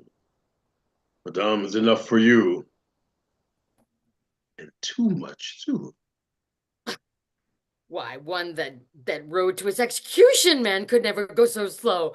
I have heard of riding wagers where horses have been nimbler than the sands that run in its clock's behalf. But this is foolery. Go, bid my woman make a feign a sickness, and say she'll home to her father, and provide me presently a riding suit no costlier than would fit a Franklin's housewife. Madame, you'd best reconsider. I see before me, man, not here, nor there, nor what ensues, but have a fog in them that I cannot look through. Away, I prithee, do as I bid thee. There's no more to say, accessible as none but Milford way. Exeunt. Scene tertia. Enter Belarius, Guiderius, and Arviragus. Oh, a goodly day, not to keep house with such, whose roof's as low as ours. Sleep, boys, this gate instructs you how to adore the heavens, and bows you to a morning holy office. The gates of monarchs are art so high that giants may jet through and keep their impious turbans on, without good morrow to the sun. Hear thou, fair heaven, we house in the rock, yet use thee not so hardly as prouder livers do. Hail heaven! Hail heaven! Now for our mountain sport up to yond hill. Your legs are young. I'll tread these flats. Consider when you above perceive me like a crow, that it is place which lessens and sets off, and you may then resolve what tales I have told you of courts, of princes, of the tricks in war, This service is not service so being done, but being so allowed. To apprehend this draws us a profit from all things we see, and often to our comfort shall we find the sharded beetle in a safer hold than is the full-winged eagle. Oh, this life is nobler than attending for a check, richer than doing nothing for a babe, prouder than rustling in unpaid for silk. Such game the cap of him that makes him fine, yet keeps his books uncrossed, no life to ours. Out of your proof you speak. We poor unfledged have never winged from view of the nest, nor knows not what airs from home. Haply this life is best, if quiet life be best, sweeter to you that have a sharper known, well corresponding with your stiff age. But unto us it is a cell of ignorance, travailing a bed, a prison, or a debtor that not dares to stride a limit.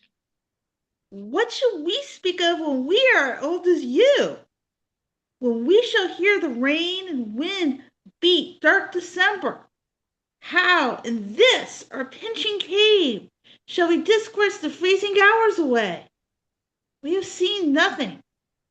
We are beastly, subtle as the fox for prey, like warlike as the wolf for what we eat. Our valor is to chase what flies. Our cage we make a choir, as doth the prisoned bird, and sing our bondage freely. How you speak! Did you but know the city's usuries, and felt them knowingly? The art of the court is hard to leave as keep, whose top to climb is certain falling, or so slippery that the fear's as bad as falling. The toil of the war, a pain that only seems to seek out danger in the name of fame and honor, which dies in the search, and hath as often a slanderous epitaph as record of fair act. Nay, many times does ill deserve by doing well. What's worse, must curtsy at the censure. Oh, boys, this story the world may read in me. My body's marked with Roman swords, and my report was once first with the best of note. Cymbeline loved me, and when a soldier was the theme, my name was not far off. Then was I as a tree whose boughs did bend with fruit. But in one night a storm, or robbery, call it what you will, shook down my mellow hangings, nay, my leaves, and left me bare to weather. Uncertain favor. My fault being nothing, as I have told you oft, but that two villains, whose false oath prevailed before my perfect honor, swore to Cymbeline I was confederate with the Romans. So followed my banishment, and this 20 years this rock and these diminished have been my world, where I have lived at honest freedom, paid more pious debts to heaven than in all the forend of my time. But up to the mountains, this is not hunter's language. He that strikes the venison first shall be the lord of the feast. To him the other two shall minister, and we will fare no poison which attends in place of great estate. I'll meet you in the valleys. Exeunt. How hard it is to hide the sparks of nature. These more boys know little they are sons to the king, nor Cymbeline dreams that they are alive. They think they are mine, and though trained up thus meanly in the cave, where on the bow their thoughts do hit the roofs of palaces, and nature prompts them in simple and low things to prince it, much beyond the trick of others. This Pallador, the heir of Cymbeline and Britain, who the king his father called Gadarius. Jove, when on my 3-foot stool I sit and tell the warlike feats I have done, his spirits fly out into my story. Say thus mine enemy fell, and thus I set my foot on his neck. Even then the princely blood flows in his cheek. He sweats, strains his young nerves, and puts himself in posture that acts my words. The younger brother Cadwell, once Arviragus, in as like a figure, strikes life into my speech and shows much more his own conveying. Hark, the game is roused. O Cymbeline, heaven in my conscience knows that thou didst unjustly banish me, whereon at 3 and 2 years old I stole these babes, thinking to bar thee of succession, as thou refitst me of my lands. Euryphil, thou wast their nurse, they took thee for their mother, and every day do honor to her grave. Myself, Belarus, that am Mergen, called, they take for natural father. The game is up. Exit. Scena quarta. Enter Pisanio and Imogen. Thou toldst me when we came from horse, the place was near at hand. Ne'er long my mother so to see me first as I have now. Pisanio, man, where is Posthumus? What is in thy mind that makes thee stare thus? Wherefore breaks that sigh from inward of thee? One but painted thus would be interpreted a thing perplexed beyond self-explication. Put thyself into a haver of less fear, ere wildness vanquish my state of senses. What's the matter? Why tenderest thou that paper to me with a look untender? If it be summer news, smile to it before. If winterly, thou needst but keep that countenance still. My husband's hand? That drug-damned Italy hath outcrafted him, and he's at some hard point. Speak, man, thy tongue may take off some extremity, which to read would be even mortal to me. Please, you read, and you shall find me, wretched man, a thing the most disdained of fortune. Thy mistress, Pisanio, hath played this trumpet in my bed, the testimonies whereof lies bleeding in me. I speak not out of weak surmises, but from proof as strong as my grief, and as certain as I expect my revenge. That part thou, Pisanio, must act for me, if thy faith be not tainted with the breach of hers. Let thine own hands take away her life. I shall give thee opportunity at Milford Haven. She hath my letter for the purpose, where, if thou fear to strike, and to make me certain it is done, thou art the pander to her dishonor, and equally to me disloyal. What shall I need to draw my sword? The paper have cut her throat already? No, 'tis slander.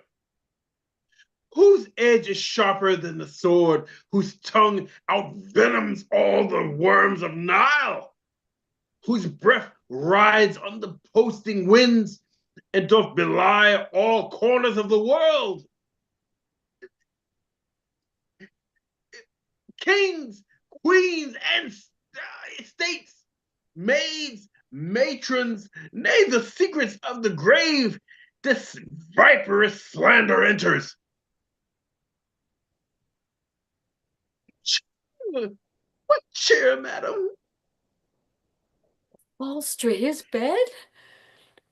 What is it to be false? To lie in watch there and to think on him? To weep twixt clock and clock? If sleep charge nature, to break it with a fearful dream of him and cry myself awake, that's false to his bed, is it? Alas, good lady. I false? Thy conscience witness! Iachimo, thou didst accuse him of incontinency. Thou then look'st like a villain. Now methinks thy favor's good enough.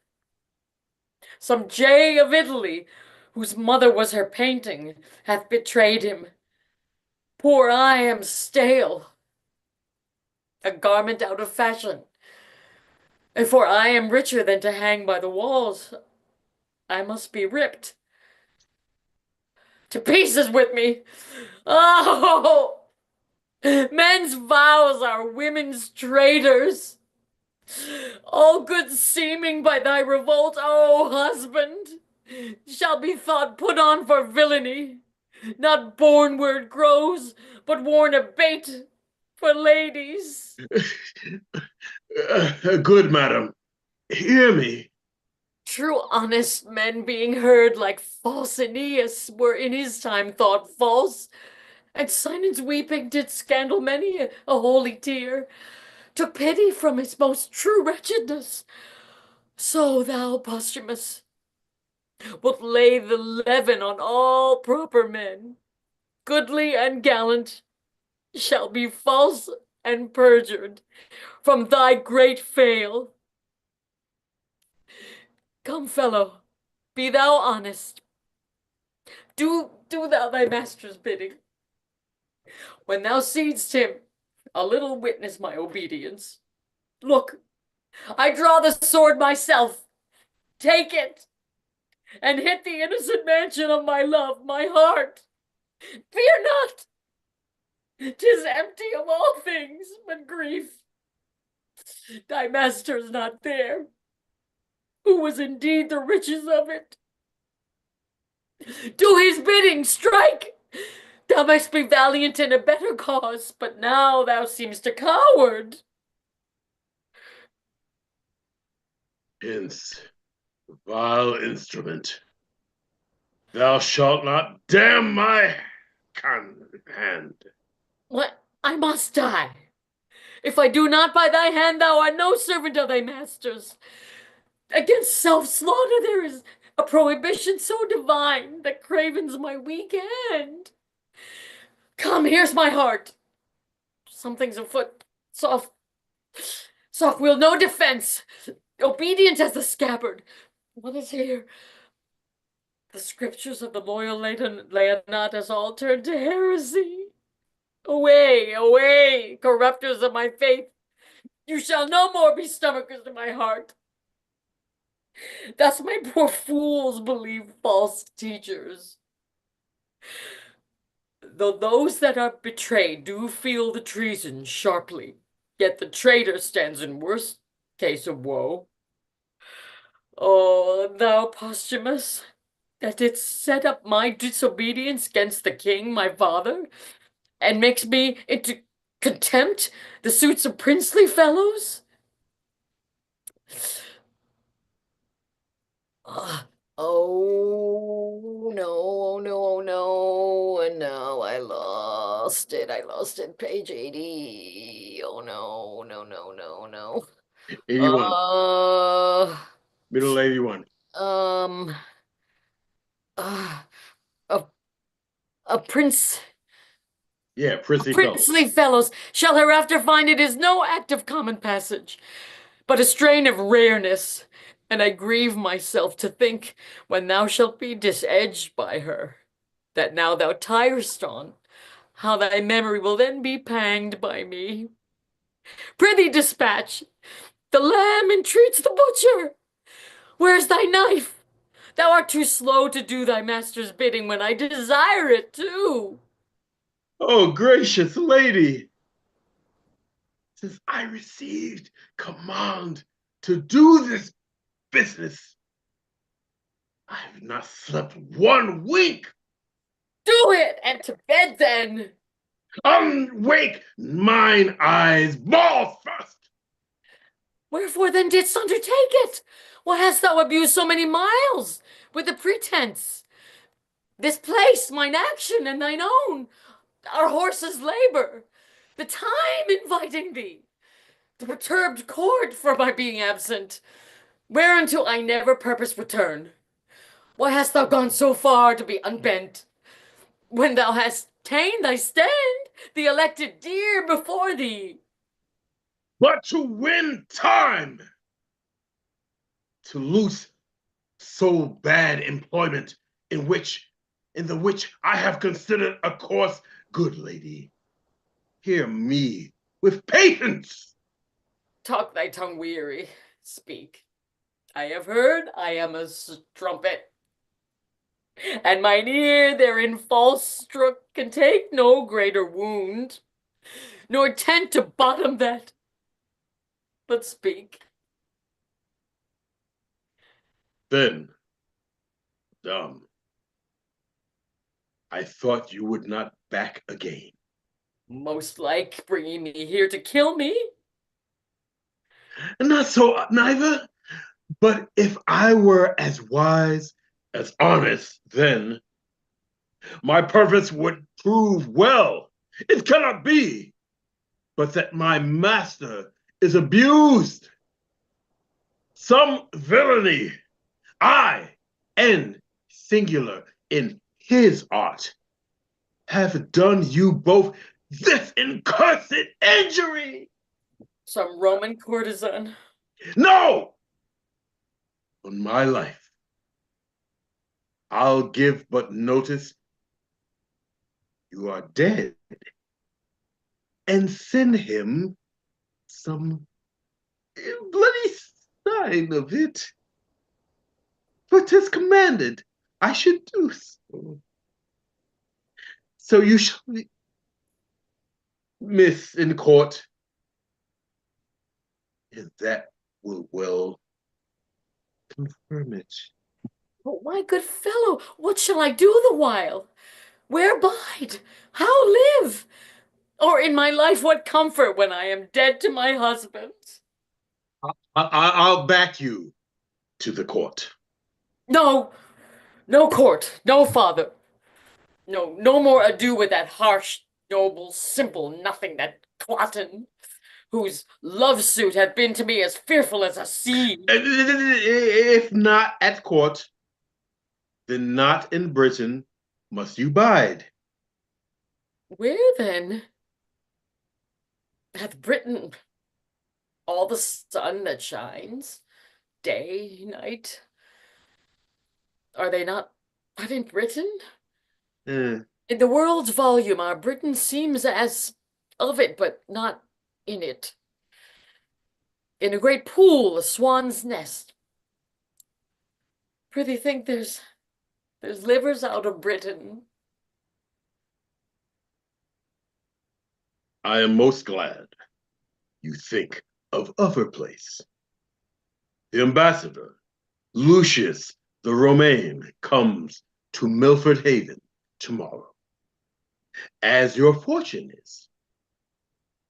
And but disguise that which appear itself must not yet be. But by self-danger you should tread a course fitty and full of you, yea, happily near the presidents, the presidents of Postumus, so near at least that though his actions were not visible, yet report should render him hourly to your ear as truly as he moves. Oh, for such means, though peril to my modesty, not death on it, I would adventure.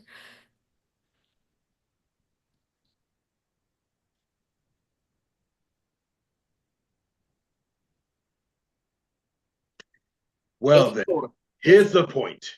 You must forget to be a woman. Change command into obedience, fear, and Nicians, the handmaids of all women, or more truly, woman in pretty self, into a waggish courage, ready in jives, quick answered, saucy, and as querulous as the weasel.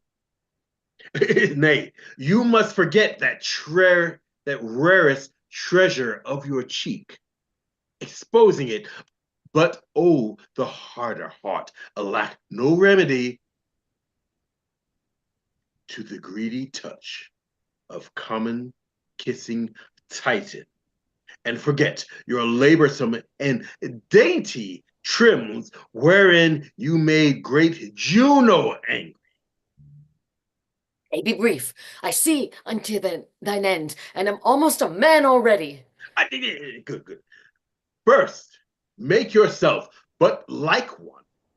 Forethinking this, I have already fit, it is in my cloak bag, doublet, hat, hose, all that answer to them. Would you, in their thinking, in their serving, and with what imitation you can borrow from youth and such a season, for noble Lucius, present yourself, desire his service, tell him wherein you are happy, which will make him know, if that his head have ear in music, doubtless with joy he will embrace you. For he's honorable, and doubling that, most holy.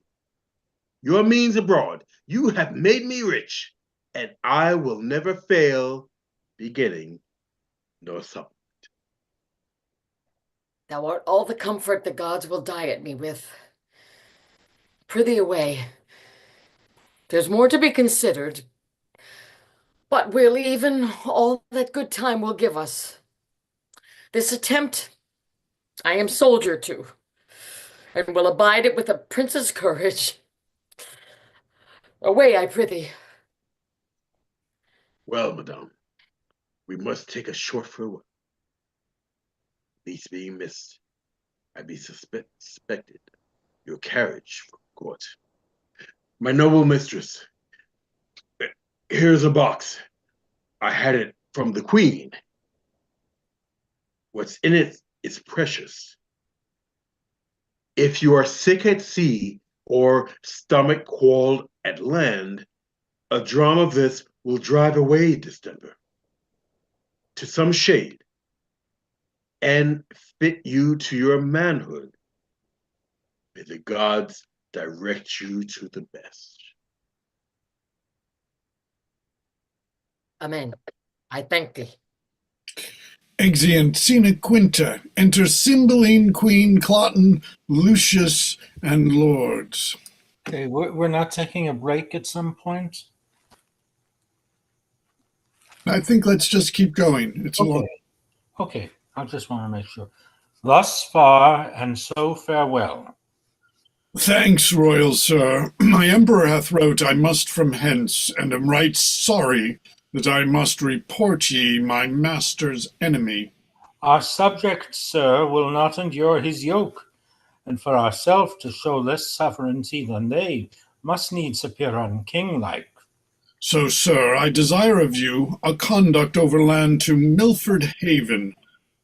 Adam, all joy befall your grace, and you.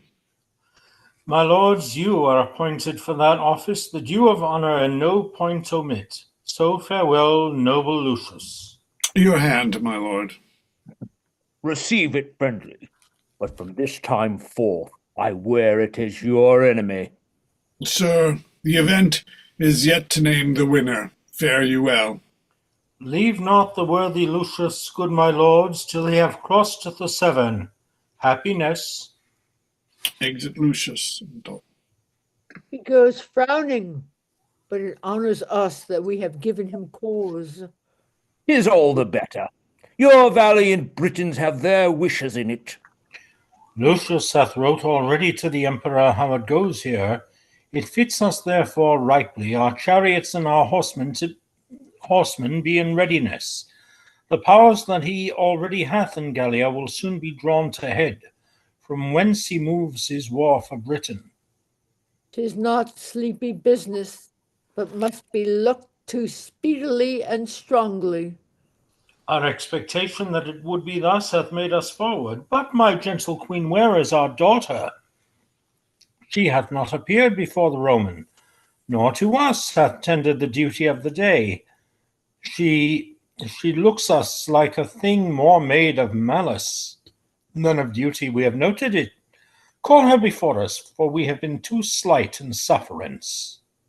Well, sir, since the exile of Posthumus, most retired hath her life been. The cure whereof, my lord, 'tis time must do. Beseech your majesty, forbear sharp speeches to her. She's a lady so tender of rebukes that words are stroke, and strokes death to her. Enter a messenger. Where is she, sir? How can her contempt be answered? Praise you, sir. Her chambers are all locked, and there's no answer that will be given to the loud of noise we make. My lord, when last I went to visit her, she prayed me to excuse her keeping close, whereto, constrained by her infirmity, she should that duty leave unpaid to you, which daily she was bound to proffer. This she wished me to make known, but our great court made me too blame in memory. Her door's locked, not seen of late. Grant heavens that which I fear prove false. Son, I say, follow the king. That man of hers, Pisanio, her old servant, I have not seen these 2 days. Oh, go look after her. Pisanio, thou that standest so for Posthumus, he hath a drug of mine. I pray his absence proceed by swallowing that, for he believes it is a thing most precious. But for her, where is she gone? Haply despair hath seized her, or winged with fervour of her love. She's flown to her desired Posthumus. Gone she is, to death or to dishonour, and my end can make good use of either. She being down, I had the placing of the British crown. How now, my son? He's certain she is fled. Go in and cheer the king. He rages, none dare come about him. All the better. May this night forestall him of the coming day. I love and hate her, for she's fair and royal, and that she hath all courtly parts more exquisite than lady, ladies, woman, from every one the best she hath, and she of all compounded outsells 'em all. I love her therefore, but disdaining me, and throwing favours on the low Posthumus, slanders so her judgment that what else is rare is choked. And in that point I will conclude to hate her, nay, indeed, to be revenged upon her. For when fools shall... Enter Pisanio. Who's here? What? Are you packing, sirrah? Come hither. Ah, you precious pander, villain, where is thy lady? In a word, or else thou art straightway with the fiends. Oh, good my lord. Where is thy lady?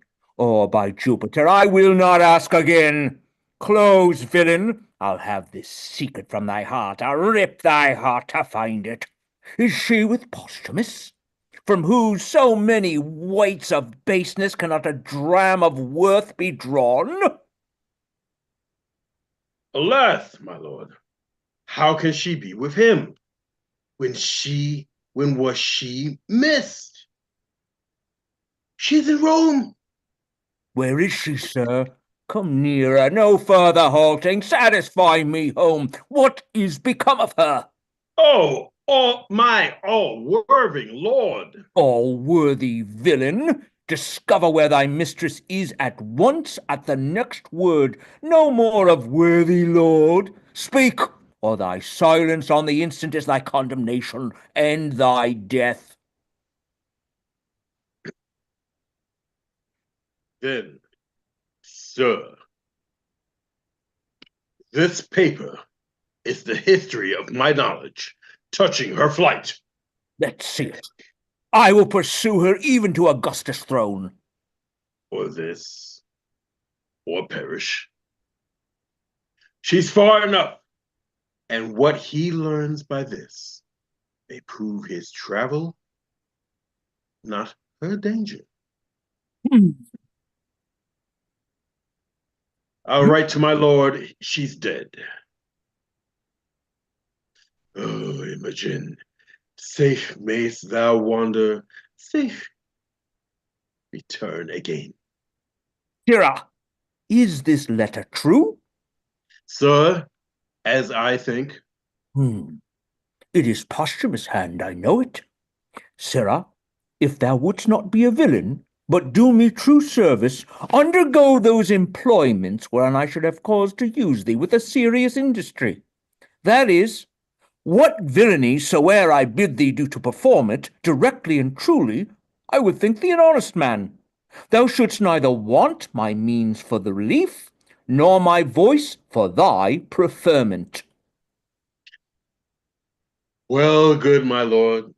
Wilt thou serve me? For since patiently and constantly thou hast stuck to the bare fortune of that beggar Posthumus, thou canst not in the course of gratitude but be a diligent follower of mine. Wilt thou serve me? Sir, I will. Give me thy hand. Here's my purse. Hast any of thy late master's garments in thy possession? I have, my lord, at my lodging, the same suit he wore when he took leave of my lady and my mistress. The first service thou dost me, fetch that suit hither. Let it be thy first service. Go. I shall, my lord. Meet thee at Milford Haven. Oh, I forgot to ask him one thing. I'll remember it anon. Even there, thou villain Posthumus, will I kill thee. Oh, I would these garments were come. She said upon a time, the bitterness of it, I now belch from my heart, that she held the very garment of Posthumus in more respect than my noble and natural person, together with the adornment of my qualities. With that suit upon my back will I ravish her. First kill him, and in her eyes there shall she see my valor, which will then be a torment to her contempt. He on the ground, my speech of insultment ended on his dead body.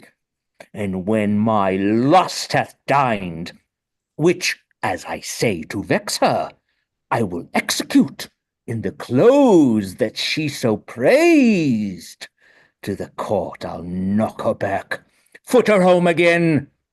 She hath despised me rejoicingly, and I'll be merry in my revenge.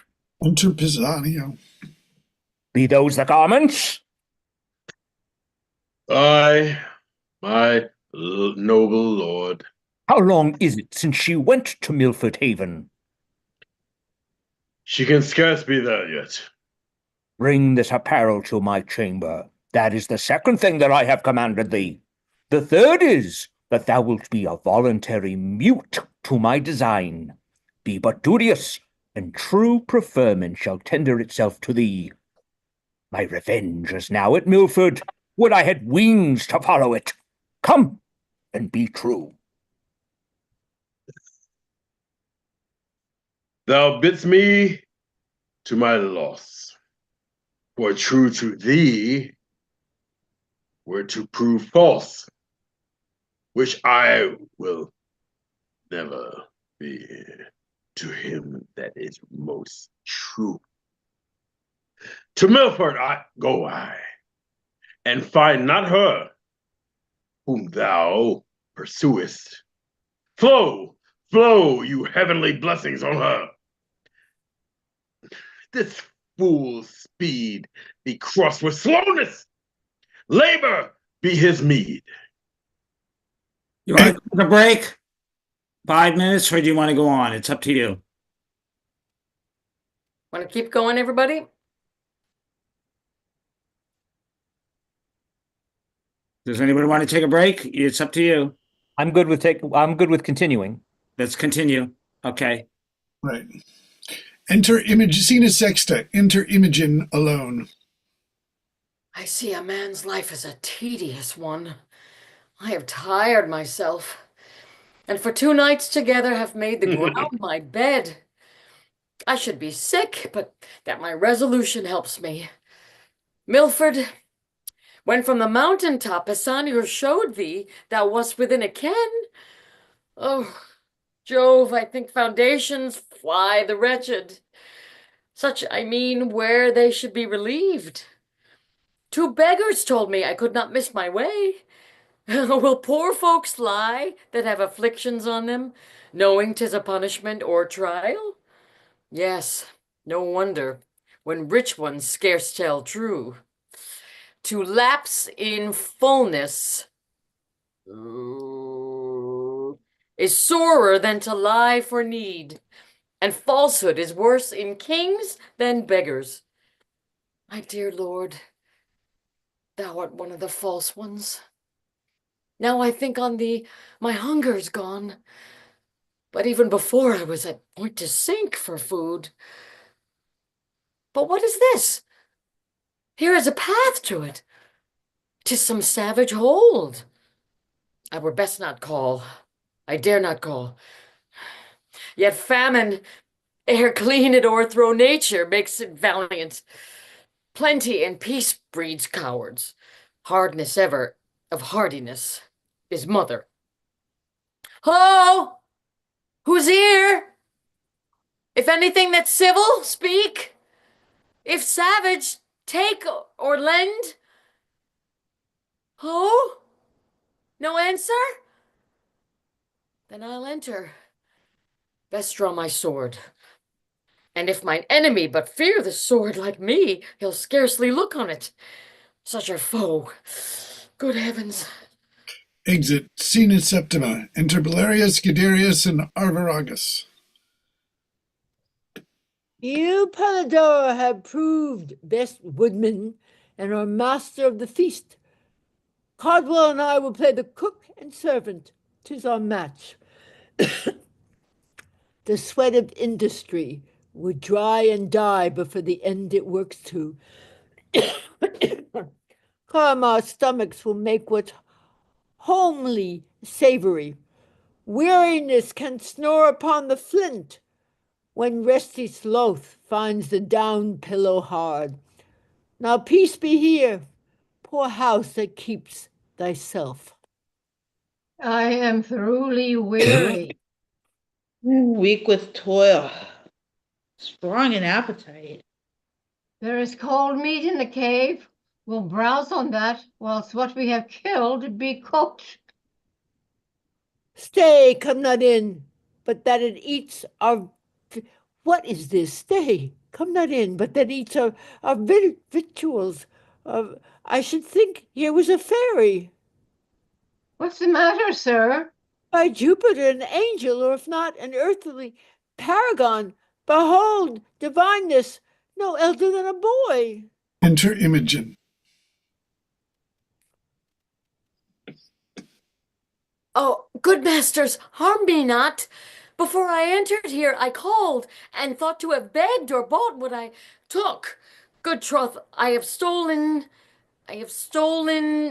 not, nor would not, though I had found gold strewed on the floor. Here's money for my neat. I would have left it on the board so soon as I had made my meal and parted with prayers for the provider. Money? Youth? All gold and silver rather turn to dust, dirt, as 'tis no better reckoned, but of those who worship dirty gods. Oh, I see you're angry. No, if you kill me for my fault, I should have died, had I not made it. Whither bound? To Milford Haven? What's your name? Fidel, sir. I have a kinsman who is bound for Italy. He embarked at Milford, to whom, being going, almost spent with hunger, I am fallen in this offence. Oh, prithee, fair youth, think us no churls, nor measure our good minds by this rude place we live in. Well encountered, 'tis almost night. You shall have a better chance ere you depart, and thanks to stay and eat it. Boys, bid him welcome. Were you a woman, youth, I should woo hard, but be your groom in honesty. I bid for you, as I do buy. I'll make it my comfort. He is a man. I'll love him as my brother. And such a welcome as I give to him, after long absence, such as yours. Most welcome. Be sprightly, for you fall amongst friends. Amongst friends? Oh, if brothers, would it had been so, that they had been my father's sons, then had my prize been less, and so more equal ballasting to thee, Posthumus. He rings at some distress. Would I could free it. Why? Whate'er it be, what pain it costs, what danger. God. Hark, boys. Great men that had a court no bigger than this cave that did attend themselves, and had the virtue which thine own conscience sealed them, laying by that nothing guilt of differing multitudes could not outpeer these twain. Pardon me, gods, I'll change my sex to be companion with them, since Leonato's false. Shall be so. Boys will go dress our hunt. Fair youth, stay. Discourse is heavy, fasting. When we have supped, will mannerly demand thee of thy story, so far as thou wilt speak it. Pray draw near. The night to the owl, and morn to the lark less welcome. Thanks, sir. I pray, draw near. Exeunt. Scene octava. Enter two Roman senators and tribunes. Okay, I'm here. This is the tenor of the emperor's writ that since the common men are now in action against the Pannonians and Dalmatians, and that the legions now in Gallia are full weak to undertake our wars against the fallen off Britons, that we do incite the gentry to this business. He creates Lucius proconsul, and to you, the tribunes, for this immediate levy he commands his absolute commission. Long live Caesar. This is general of the forces, Aye. remaining now in Gallia. With those legions which I have spoke of, whereunto your levy must be suppliant. The words of your commission will tie you to the numbers and the time of their dispatch. We will discharge our duty. Exeunt. Actus quartus. Scene prima. Enter Cloten alone. I am near to the place where they should meet, if Pisanio have mapped truly.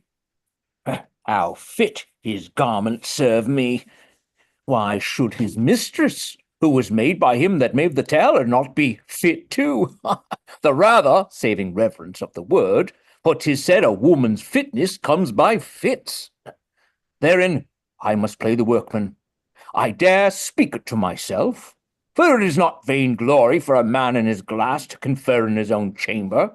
I mean, the lines of my body are as well drawn as his, no less young, more strong, not beneath him in fortunes, beyond him in the advantage of the time, above him in birth, alike conversant in general services, and more remarkable in single oppositions. Yet this imperseverant thing loves him in my despite. What poor mortality is! Posthumus, thy head, which now is growing upon thy shoulders, shall within this hour be off, thy mistress enforced, thy garments cut to pieces before thy face, and all this done, spurn her home to her father, who may, happily, be a little angry for my so rough usage, but my mother, having power of his testiness, shall turn all into my commendations. My horse is tied up safe, outsold, and to a sore purpose. Fortune put them into my hand. This is the very description of their meeting place, and the fellow dares not deceive me. Exit. Scena secunda. Enter Belarius, Guiderius, Arviragus, and Imogen from the cave. You are not well. Remain here in the cave. We'll come to you after hunting. Brothers, stay here. Are we not brothers? So man and man should be, but clay and clay differs in dignity, whose dust is both alike. I am very sick. Go you to hunting. I'll abide with him. Oh, so sick I am not. Yet I am not well, but not so citizen a wanton as to seem to die ere sick. So please you leave me. Stick to your journal course. The breach of custom is breach of all. I am ill, but your being by me cannot amend me. Society is no comfort to one not sociable. I am not very sick, since I can reason of it. Pray you, trust me here. I'll rob none but myself, and let me die stealing so poorly. I love thee, I have spoke it. How much the quantity, the weight as much, as I do love my father. Well, how? If it be sin to say so, sir, I yoke me in my good brother's fall. I know not why I love this youth, and I have heard you say, love's reasons without reason. The beer at door, and a demand who shall die, I'd say my father, not this youth. Oh, noble strain. Oh, worthiness of nature, breed of greatness. Cowards father cowards, and base things sire base. Nature has meal and bran, contempt and grace. I'm not their father, yet who this is should be, doth miracle itself, love before me. 'Tis the 9th hour of the morn. Brother, farewell. I wish ye sport. You health. So please you, sir. These are kind creatures. Gods, what lies I have heard. Our courtiers say all's savage, but at court, experience? Oh, thou disprovest report. The imperious seas breeds monsters. For the dish, 4 tributary rivers, as sweet fish. I am sick still, heart sick. Pisanio, I'll now taste thy drug. I could not stir him. He said he was gentle, but unfortunate, dishonestly afflicted, but yet honest. Thus did he answer me. Yet said hereafter I might know more. To the field, to the field. We'll leave you for this time. Go in and rest. Not long be long away. Pray be not sick, for you must be our housewife. Well or ill, I am bound to you. And shall it be ever this youth, howe'er distressed, appears he hath had good ancestors. How angel-like he sings. But his neat cookery? He cut our roots and characters, and sauced our broths as Juno had been sick, and he her dieter. Nobly he yokes us smiling with a sigh, as if the sigh was that it was, for not being such a smile. The smile mocking the sigh, that it will fly from so divine a temple to commix with winds that sailors rail at. I do note that grief and patience rooted in them both mingle their spurs together. Grow patient, and let the stinking elder, grief, untwine his perishing root with the increasing vine. It is a great morning. Come away. Who's there? Enter Cloten. Ugh, I cannot find those runagates. That villain hath mocked me. Oh, I am faint. Those renegade. Means he not us? I partly know him. 'Tis Cloten, the son of the queen. I fear some ambush. I saw him not these many years, and yet I know 'tis he. We are held as outlaws, hence. He is but one. You and my brother search what companies are near. Pray you away, let me alone with him. Huh? Soft! What are you that fly me thus? Some villain mountaineers? I have heard of such. What slave art thou? A thing more slavish did I ne'er than answering a slave without a knock. Thou art a robber, a lawbreaker, a villain. Yield thee, thief! To who? To thee? What art thou? Have not I an arm as big as thine? A heart as big? Thy words, I grant, are bigger, for I wear not my dagger in my mouth.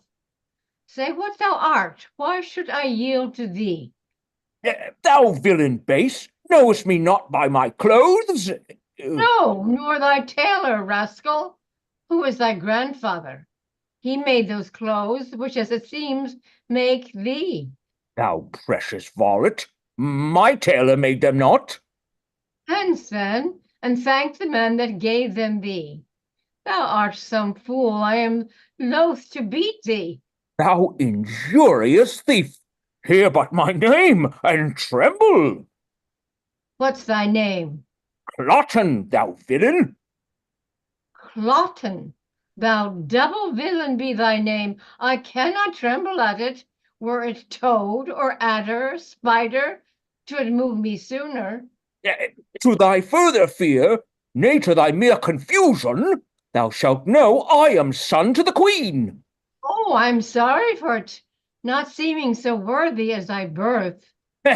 Art not afeard? Those that I reverence, those I fear. The wise. At fools I laugh, not fear them. Oh, die the death. When I have slain thee with my proper hand, I'll follow those that even now fled hence, and on the gates of Lordstown set their heads. Yield, rustic mountaineer! Fight and exeunt. Enter Belarius and Arviragus. No companies abroad? None in the world. You did mistake, I'm sure. I cannot tell. Long is it since I saw him, but time hath nothing blurred those lines of favor which then he wore. The snatches in his voice and bursts of speaking were as his. I am absolute as 'twas very Cloten.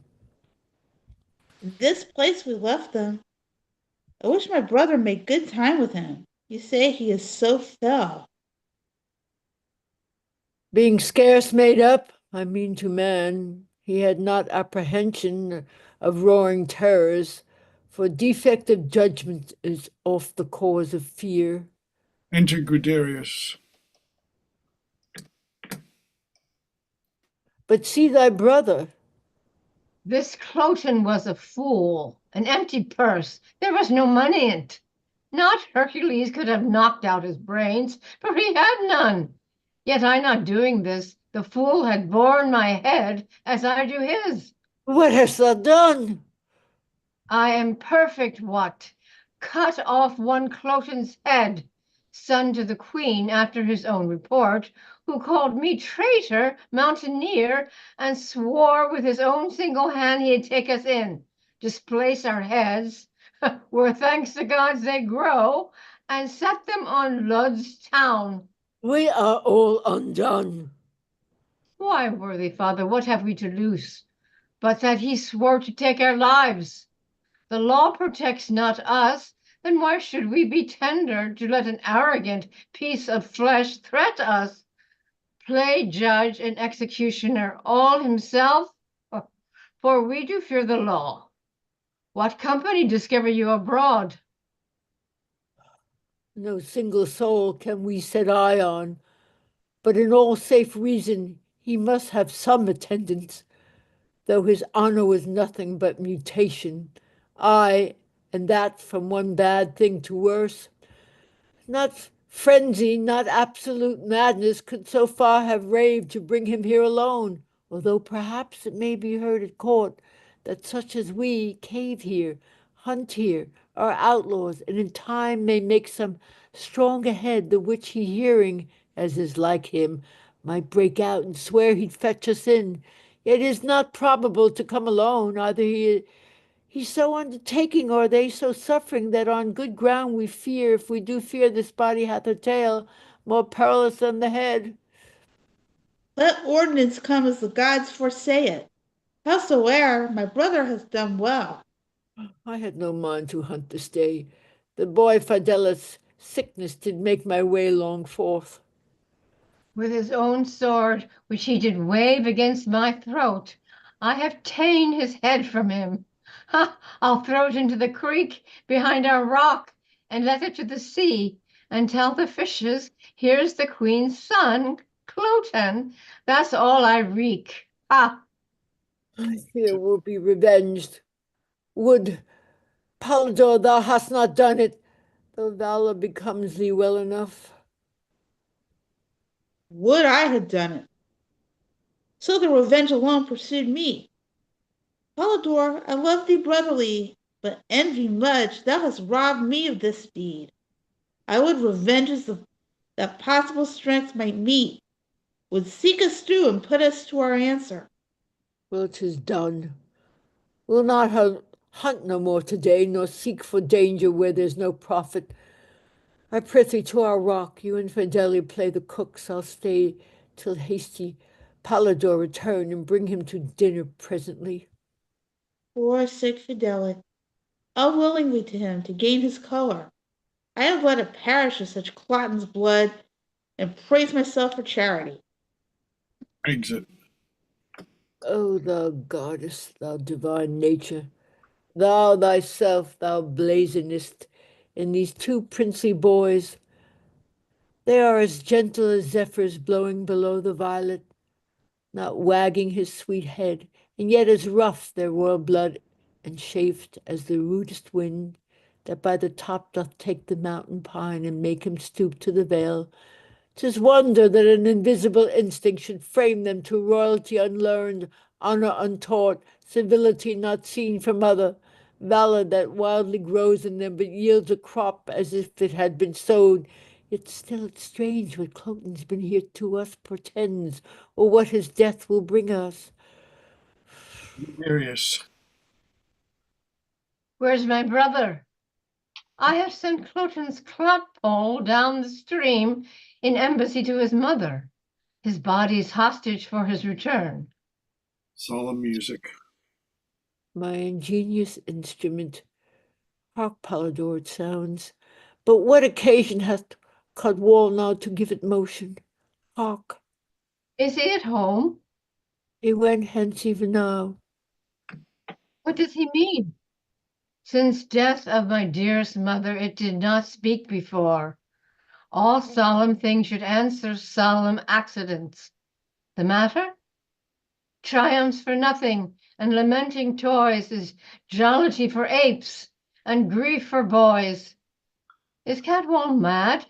Enter Arviragus with Imogen dead, bearing her in his arms. Look, here he comes and brings the dire occasion in his arms of what we blame him for.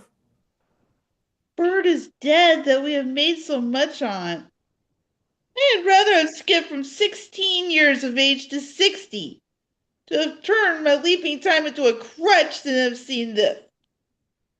Oh, sweetest, fairest Lily, my brother wears thee not that one half so well as when thou grewst thyself. Oh, melancholy, whoever yet could sound thy bottom, find the ooze to show what coast thy sluggish care mightest easily harbor in.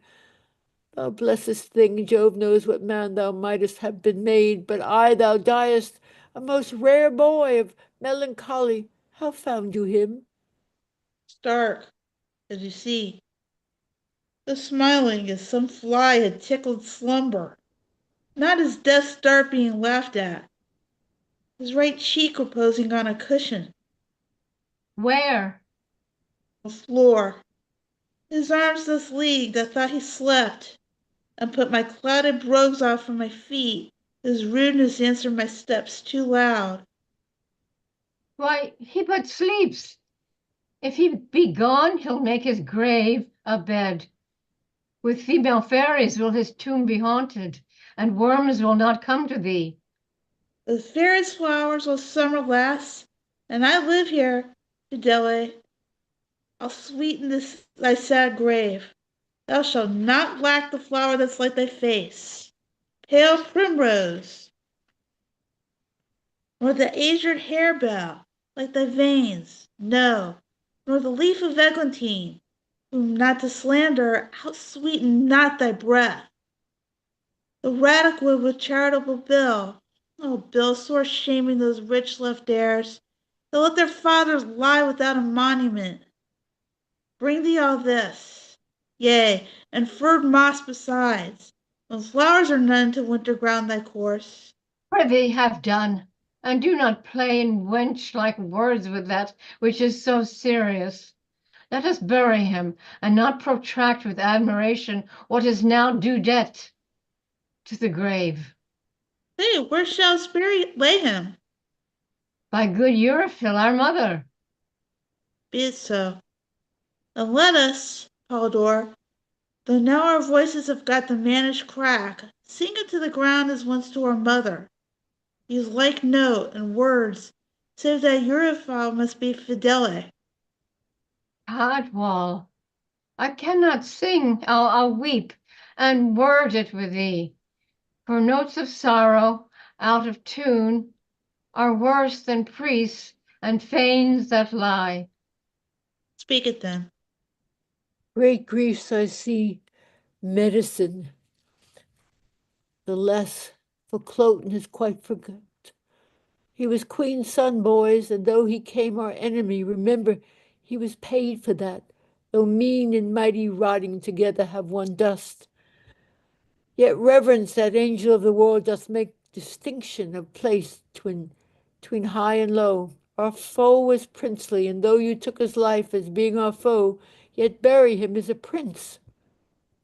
Pray you fetch him hither. Thersites' body is as good as Ajax, when neither are alive. If you'll go fetch him, we'll say our song the whilst. Better begin. Nay, Cadwal, we must lay his head to the east. My father hath a reason for it. 'Tis true. Come on then, and remove him. So begin. Fear no more the heat of the sun, nor the fierce winter's rages. Thou thy worldly tasks hast done. Home art gone, and ta'en thy wages. Golden lads and girls all must, as chimney sweepers, come to dust. Fear no more the frown of the great. Thou art past the tyrant's stroke. Care no more to clothe and eat. To thee the reed is as the oak. The sceptre learning physic must all follow this and come to dust. Fear no more the lightning flash. Nor thou dreaded thunderstone. Fear not slander, censure rash. Thou hast finished joy and moan. All lovers young, all lovers must consign to thee and come to dust. No extra sizer harm thee. No witchcraft charm thee. Ghost unlaid forbear thee. Nothing ill come near thee. Quiet consummation have, and renowned be thy grave. Enter Belarius with the body of Cloten. We have done our obsequies. Come, lay him down. Here's a few flowers, but about midnight more, the herbs that have on them cold dew of the night are strewings fit for graves. Upon their faces you were as flowers, now withered even so. These herbalets shall, which we upon you strew, come on away apart upon our knees. The ground that gave them first hath them again. Their pleasures here are past, so are their pain.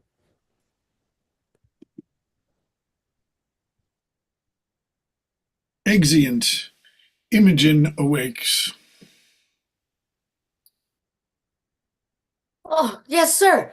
To Milford Haven, which is the way? I thank you. By yon bush. Pray you, how far thither? Oh, it's Pittacans. Gonna be 6 miles yet. I have gone all night. Faith, I'll lie down and sleep. Oh, but soft. No bedfellow. Oh, gods and goddesses. These flowers are like the pleasures of the world. This bloody man, the care on it. I hope I dream. For so I thought I was cave keeper and cook to honest creatures. But 'tis not so. 'Twas but a bolt of nothing, shot at nothing, which the brain makes of fumes. Oh, our very eyes are sometimes like our judgments, blind. Good faith, I tremble still with fear. But if there be yet left in heaven as small a drop of pity as a wren's eye, feared gods, a part of it, the dream's here still. Even when I wake, it is without me, as within me, not imagined, felt. A headless man? The garments of Posthumus? I know the shape.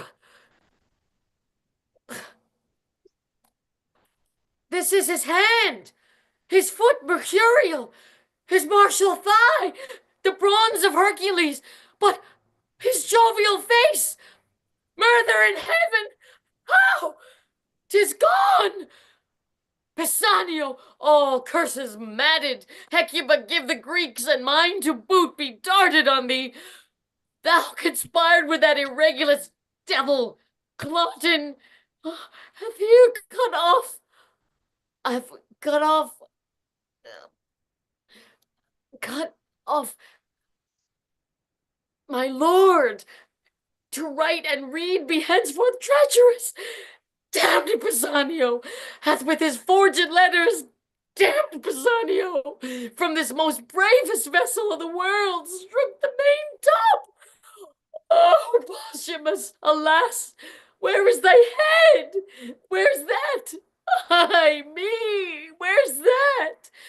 Pisanio might have killed thee at the heart and left his head on. How shouldst this be, Pisanio? 'Tis he and Cloten. Malice and lucre in them hath laid this woe here. Oh, 'tis pregnant, pregnant. The drug he gave me, which he said was precious and cordial to me, hath I not found it murderous in the senses? This confirms it home. This is Pisanio's deed, and Cloten. Oh, give color to my pale cheek with thy blood, that we the horrider may seem to those which chance to find us. Oh, my lord, my lord. Enter Lucius, captains, and a soothsayer. To them, the legions garrisoned in Gallia after you will have crossed, sea attending you here at Milford Haven with your ships. They are here in readiness. But what from Rome? The Senate hath stirred up the confiners and gentlemen of Italy, most willing spirits. They promise noble service, and they come under the conduct of bold Iachimo, Siena's brother. When expect you them? With the next benefit of the wind, this forwardness makes our hopes fair. Commend our present numbers, be mustered, bid the captains look to it. Now, sir, what have you dreamed of late of this war's purpose? Maybe you should unmute yourself. Last night, the very gods showed me a vision. I asked and prayed for their intelligence. Thus, I saw Jove's bird, the Roman eagle, winged from the spongy south to this part of the west, there vanished in the sunbeams, which portends, unless my sins abuse my divination, success to the Roman host. Dream often so, and never false. Soft ho, what trunk is here without his top? The ruin speaks that sometime it was worthy building. How? A page? Or dead or sleeping on him?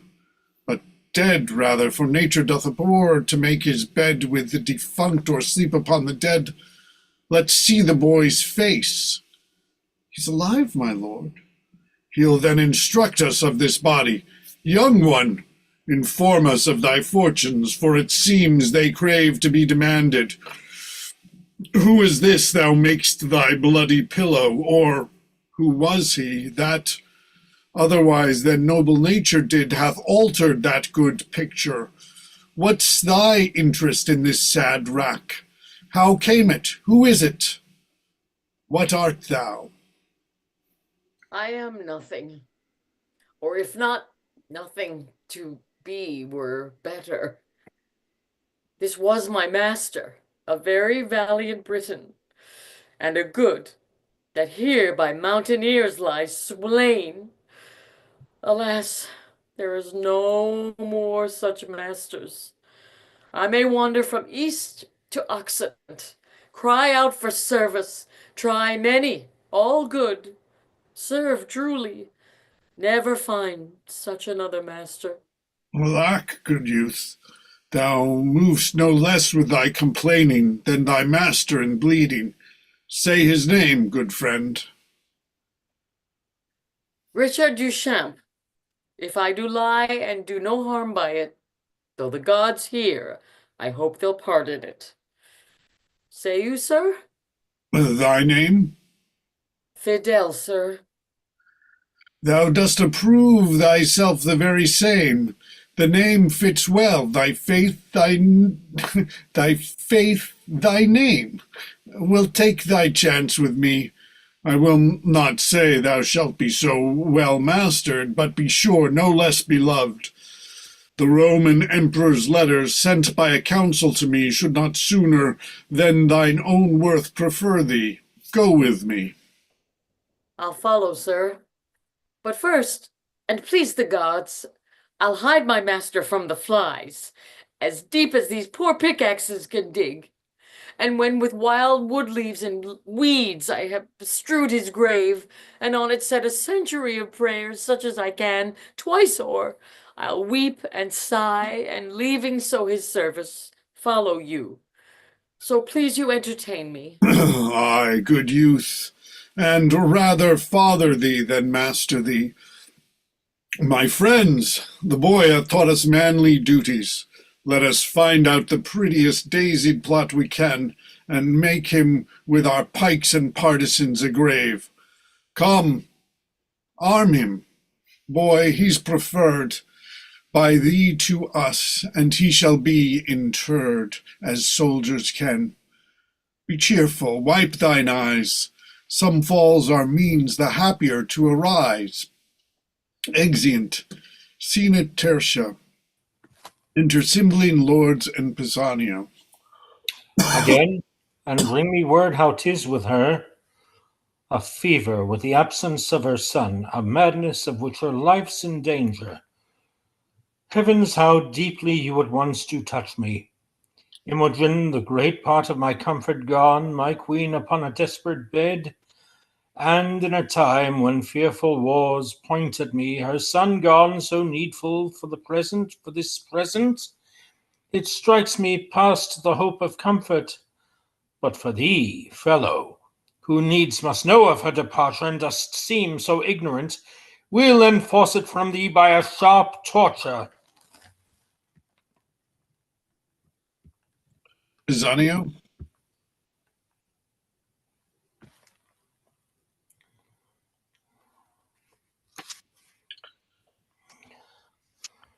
Brian, are you there? Pisanio? What page are we on? What page? 25. Oh, Bottom what? of 25. What page? 125? 125, sir, my life is yours. 125. That's not me. No, I was saying Pisanio. That's Pisanio. Brian, are you there? I thought you meant Bellaria. Sorry, I thought I was. Sir, my life is yours. I humbly set it at your will, but for my mistress I know nothing know where she remains, why gone, nor when she purposes return. Beseech your highness, hold me your loyal servant. Good, my liege. The day that she was missing, he was here. I dare be bound he's true and shall perform all parts of his subjection loyally. For Cloten there wants no diligence in seeking him, and will no doubt be found. The time is troublesome. We'll slip you for a season, but our jealousy does yet depend. So please your majesty, the Roman legions, all from Gallia drawn, are landed on your coast, with a supply of Roman gentlemen by the Senate sent. Now for the counsel of my son and queen, I am amazed with matter. Good, my liege, your preparation can affront no less than what you hear of. Come more, for more you're ready, the want is, but to put those powers in motion that long to move. I thank you. Let's withdraw and meet the time as it seeks us. We fear not what can from Italy annoy us, but we grieve at chances here. Away! Thanks. I'll take it. I heard no letter from my master since I wrote him Imogen was slain. 'Tis strange not hear I from my mistress, who I did promise to yield me often tidings. Neither know I what is betide to Cloten, but remain perplexed in all. The heavens still must work. Where I am false, I am honest. Not true to be true. These present wars shall find I love my country, even to the note of the king, or I'll fall in them. All other doubts by time let them be cleared. Fortune brings in some boats that are not steered. Exit Scena Quarta. Enter Belarius, Guiderius, and Arviragus. The noise is round about us. Oh, let us from it. What pleasure, sir, we find in life to lock it from action and adventure. Nay, what hope have we in hiding us? This way the Romans must, or for Britain slay us or receive us for barbarous and unnatural revolt during their use, and slay us after. Sons will hire to the mountains, there secure us. To the king's party there's no going. Newness of Cloten's death, we not being known or not mustered among the bands, may drive us to a wender where we have lived, and so exhort from that which we have done, whose answer would be death drawn on with torture. This is, sir, a doubt in such a time, nothing becoming you, nor satisfying us. It is not likely that when they hear their Roman horses neigh, behold their quarter fires, have both their eyes and ears so cloyed importantly as now, that they will waste their time upon our note to know from whence we are. Oh, I am known of many in the army, many years, though Cloten then but young, you see, not wore him from my remembrance.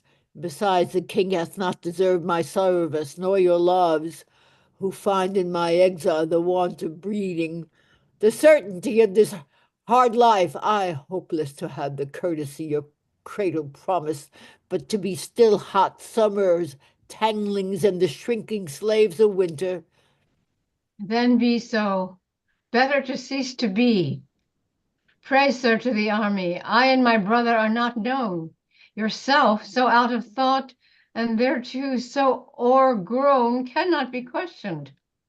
By this sun that shines all thither, what thing is it that I never did see man die? Scarce ever looked on blood, but that of coward hares, hot goats, and venison. Never bestrid a horse save one, that had a rider like myself, who ne'er wore a rowel nor a iron on his heel. I'm ashamed to look upon the holy sun, to have the benefit of his blessed beams remaining so long a poor unknown. By heavens, I'll go.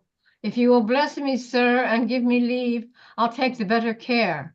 But if you will not, the hazard therefore do fall on me by the hands of Romans. So say I, amen.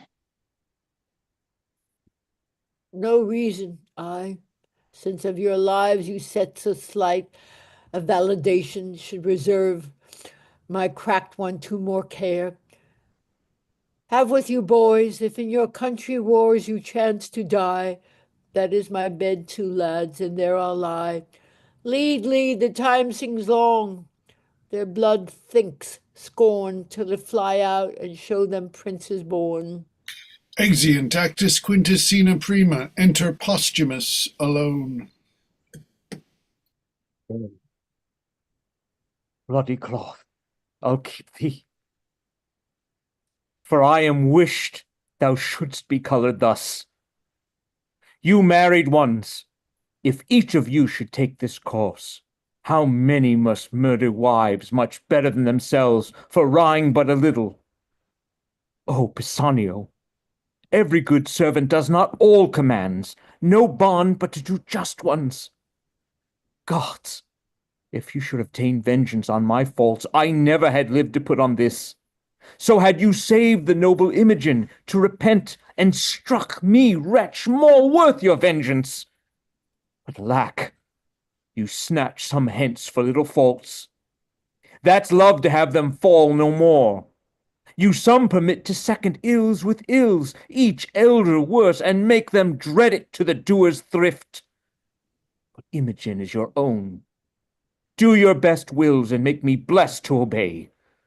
I am brought hither among the Italian gentry, and to fight against my lady's kingdom. 'Tis enough that Britain I have killed thy mistress. Peace, I'll give no wound to thee. Therefore, good heavens, hear patiently my purpose. I'll disrobe me of these Italian weeds, and shoot myself as does a Briton peasant. So I'll fight against the part I come with. So I'll die for thee, O Imogen, even for whom my life is every breath a death, and thus unknown, pitied nor hated, to face the peril myself I'll dedicate. Let me make men know more valor in me than my habits show. Gods, put the strength of the Leonati in me. To shame the guise of the world, I will begin the fashion less without and more within. Exit scena secunda. Enter Lucius Iachimo and the Roman army at one door, and the Briton army at another. Just give me the page. I lost my script on the line and I'm on my book. Just give me the page. 132. Thank you. Leonatus Posthumus following like a poor soldier. They march over and go out, then enter again in skirmish Iachimo and Posthumus. He must be vanquished and disarmeth Iachimo, and then leaves him. All right, you're going to have to take this, I'm afraid, because I lost my script. Go ahead and take the page. Damn it, I missed it. Sorry. I can't find my script, and I lost my page. And unless we want to wait for me to find it. Shall I send you a script? You want me to send you the script? Just please, just put it up there for a second. Just hurry, please. I don't know what the hell happened. No, it's just, I've got it. It's up to you. I don't want to take up the. You right now. No, go ahead. Go ahead to Michael, Michael, Michael Gardner. Wait. No, it's not that. I have the script, dudes. I don't. Yeah. Okay. God, I'm really sorry. Let's just talk among. They're on page 133. I'm trying to get to it, loves. I'm really trying to open it up. I don't know what the hell is going on. I'm almost there. Let me close this. All right, now here's the script. I've got 10 million scripts here now. I know. It just all screwed up. All right, listen, guys, we're really screwed up now. My computer's all screwed up. Sorry, let's just take a little break here. Can we take a break? Yeah. So let's take a break, please. Thank you. We're taking a break. My computer's so screwed up right now. Whatever just happened, I'm going to have to all right, look. I don't know what just happened, but I got to exit full screen. I've got 10 million scripts up here. No, I got to get all these out now. I've started sharing and I can't. All right, I'm going to leave the thing. I'm going to come back on. Leaving the webinar. Okay, and somebody's pounding up. Okay, stop share, finally. Sorry about that. I was trying to share the script and my desktop is such a mess, it looks like a mess. But we didn't take a break earlier, so we're just taking a little break so that we can get to We've already seen the tragedy of Cloten and his great nobility struck down. So, that's the most important part. The only guy who's any decent in this is Pisanio, I think. He's the only good person in the whole play. Is Pisanio. You're right. Absolutely. Everyone else is kind of a bad guy. Well, Imogen, she doesn't do anything wrong.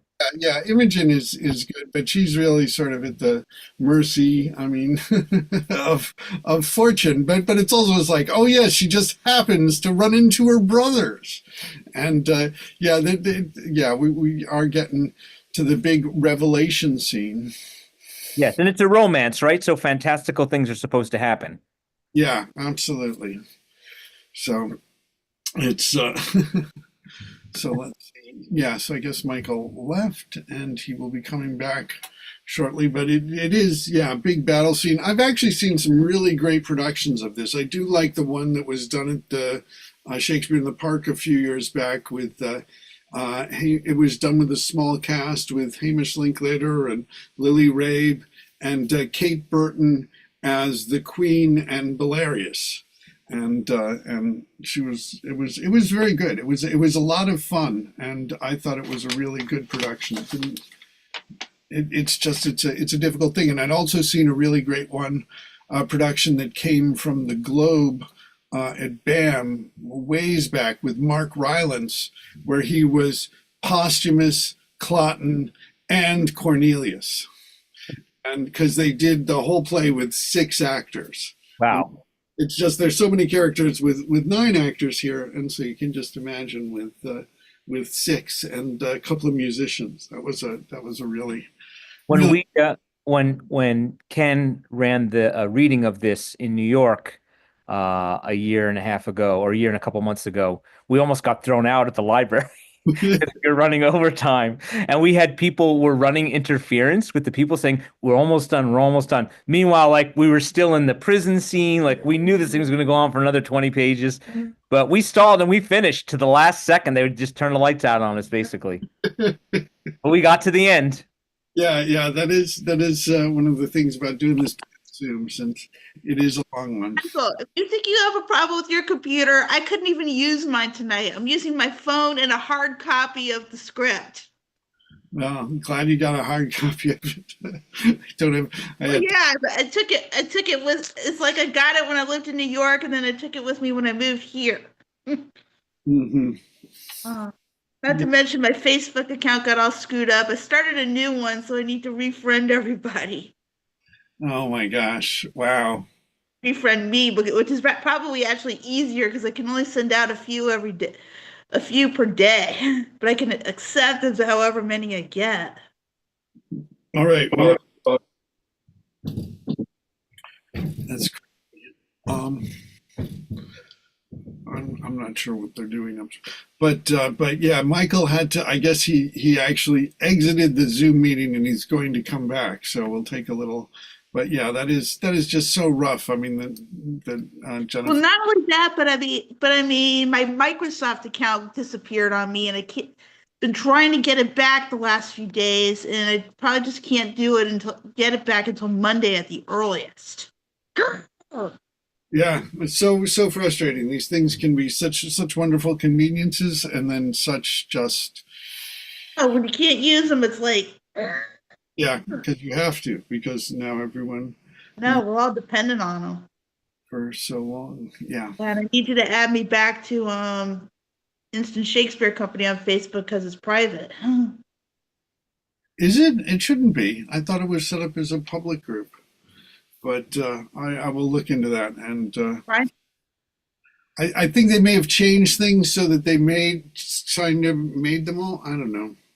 I don't know, but honestly, I need everybody in the group to just add me back. I think I had connections with everybody in the group who was on Yeah. in tonight's play. Okay. Yeah. My Facebook got It's, hacked back. Damn it. oh, it's so frustrating. Yeah, truly. Truly, truly, truly. Yeah. And Yeah. Well, It's interesting how these books don't actually look like quartos because it's like saying on the back cover that the typography has been updated. So the S's look like S's and not F's, and the substitutions are J for I and V for U, and vice versa have been updated. So it's, well, but I mean, the important thing of why, I mean, because we did that. I mean, because reading from the original the folio. I mean, you have just such. Well, I mean, yeah. I mean, they aren't actually Fs. They just look like Fs to us, but it was actually this thing they call the medial S, which it looks like an F. It just shaped like has a little F, cross. but it doesn't have the cross in it. That Yeah. would make it. Yeah, so it does make it difficult to read, but I mean the reason why I do them and why Applause did the whole first folio in modern type is because there's a lot of clues in the folio that go beyond the typography of the challenge of reading like Elizabethan typography to get into the sorts of clues that are there in terms of spelling and punctuation and capitalization. Because I think that was really a very important thing that Shakespeare had as a shorthand for his actors was the fact that he was an actor and that with the folio he was able to really emphasize the points that needed to be made through capitalization. I think one of the things I found from working from the folio and first in these instant Shakespeare readings is that capitalization really helps a lot because there's a lot of things where words that when you capitalize them, you'll find that those are a lot of times the key points in the speech that need to be made. Right. But and also the punctuation, because we have a very different sort of sense of what a sentence means to us as to what it meant back then. That a sentence was more like a complete thought, like a paragraph, and why you'd have things where, I mean, where you break things up also with different types of punctuation, and that colons often can mean a sort of an indication for a possibility of maybe some physical movement or a real sort of change in focus, you know. Plus the grammar. I mean, it allowed for like double negatives and a lot of things that it isn't allowed today. Yeah. Well, I mean, and that's also one of the things. But one of the things that is very distracting sometimes is the spelling in the folio because there are a lot of because it's also you have to realize that the folio was done sort of before we really had like the English dictionary and the idea that spelling is always the same for every word all the time. You know, Shakespeare didn't do that. He'd spell I mean, his own signatures. We have like 6 signatures and he spelled his name differently in each one of them. None of them Right. the way that we really know his name now. So Yeah, I think it wasn't until later in the 17th century that they started regulating spelling. yeah, absolutely. Right, Jennifer, I sent you a friend request. Thank So. you. But some people are using that to say that Shakespeare was illiterate, so he couldn't have written his plays, which is nonsense. Yeah. Yeah, I mean, it's just Speculation about who really wrote it. They don't think it, and they come up with some really bizarre Oh, yeah. suggestions, Well, like Elizabeth or There are a couple of women candidates, I understand. or the or other people at court. Yeah, Like I think they said the Earl of Oxford was a possibility. yeah. The Oxfordians. yeah. No, there's lots of things, but there's also one of the things that I think you would find interesting when you look at like Shakespeare's sources, which I think would tend to discount that he was, is that in a lot of things he really takes stuff like just wholesale and then just spruces it up a little. Like if you're looking at Julius Caesar, reading the Plutarch, and then reading. I mean, there's so much stuff when we were working on the Holinsheds on Macbeth that there's so many things that he sort of just took out that would be considered really plagiarism nowadays, but I mean, at that point, it was like, I think that he thought of himself as an actor who's adapting these things for the stage. And the changes that he makes are really, it's about the language and about making the things sound better, so that's, In the history plays, since they're ahistorical in some places, I'm thinking, but either he was using bad sources or he made some changes. yeah. Yeah, and the sense of history, um, in Shakespeare's day and before, was that you're supposed to change some of the details. That's those speeches that he's drawing from in Plutarch.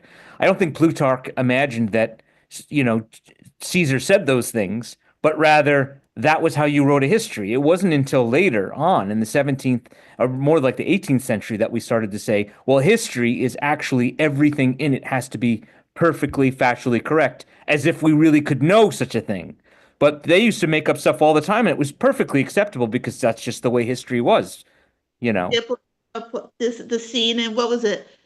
Henry VI Part 2, I think, where they all start picking roses. That's in the first part of Henry VI. The garden scene. Couldn't remember which part, but that's a totally fictional scene. Mm-hmm. Yeah. Well, it's like we think of it now as the War of the Roses, but that was really a much sort of later sort of designation for it.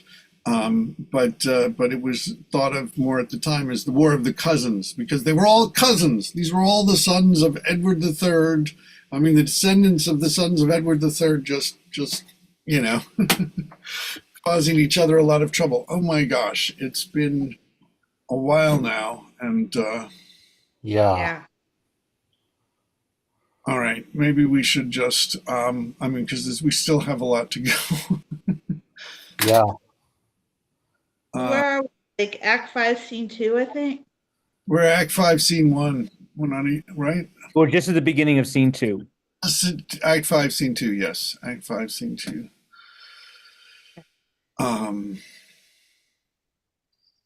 And did we lose? No, is Brian here? Is because we had lost him that one scene.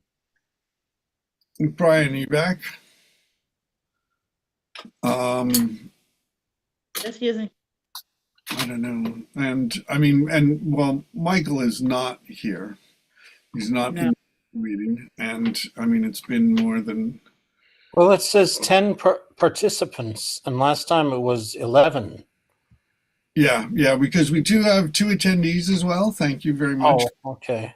And it's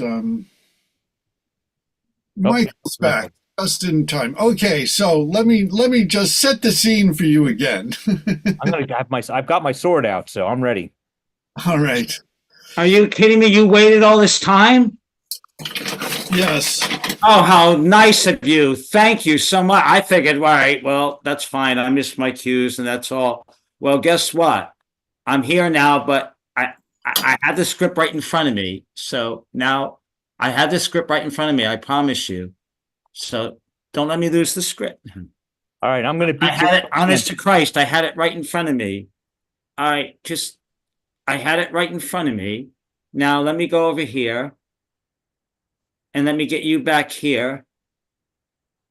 And oh Lord, please, please. I think what happened was a key froze or something. All right, now all I need to do is get down to the page. Tell me what page. 32. 132? 132, yes. All right, 132.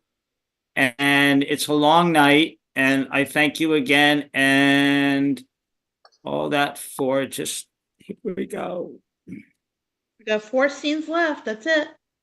All right. Okay, here we go. You want it? Here we go. The heaviness and guilt within my bosom takes off my manhood.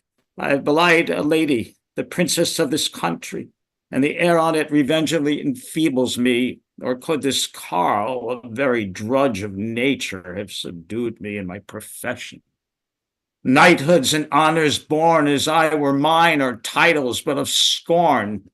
If that the gentry Britain go before this lout as he exceeds our lords, the odds is that we scarce are men, and you are gods. Exit. The battle continues. The Britons fly. Cymbeline is taken. Then enter to his rescue Valerius, Guiderius, and Arviragus. Stand, stand. We have the advantage of the ground. The lane is guarded. Nothing routs us but the villainy of our fears. Stand. Stand and fight. Enter Posthumus and seconds the Britons. They rescue Cymbeline and Exeunt. Then enter Lucius, Iachimo, and Imogen. Away, boy, from the troops and save thyself, for friends kill friends, and the disordered such as war were hoodwinked.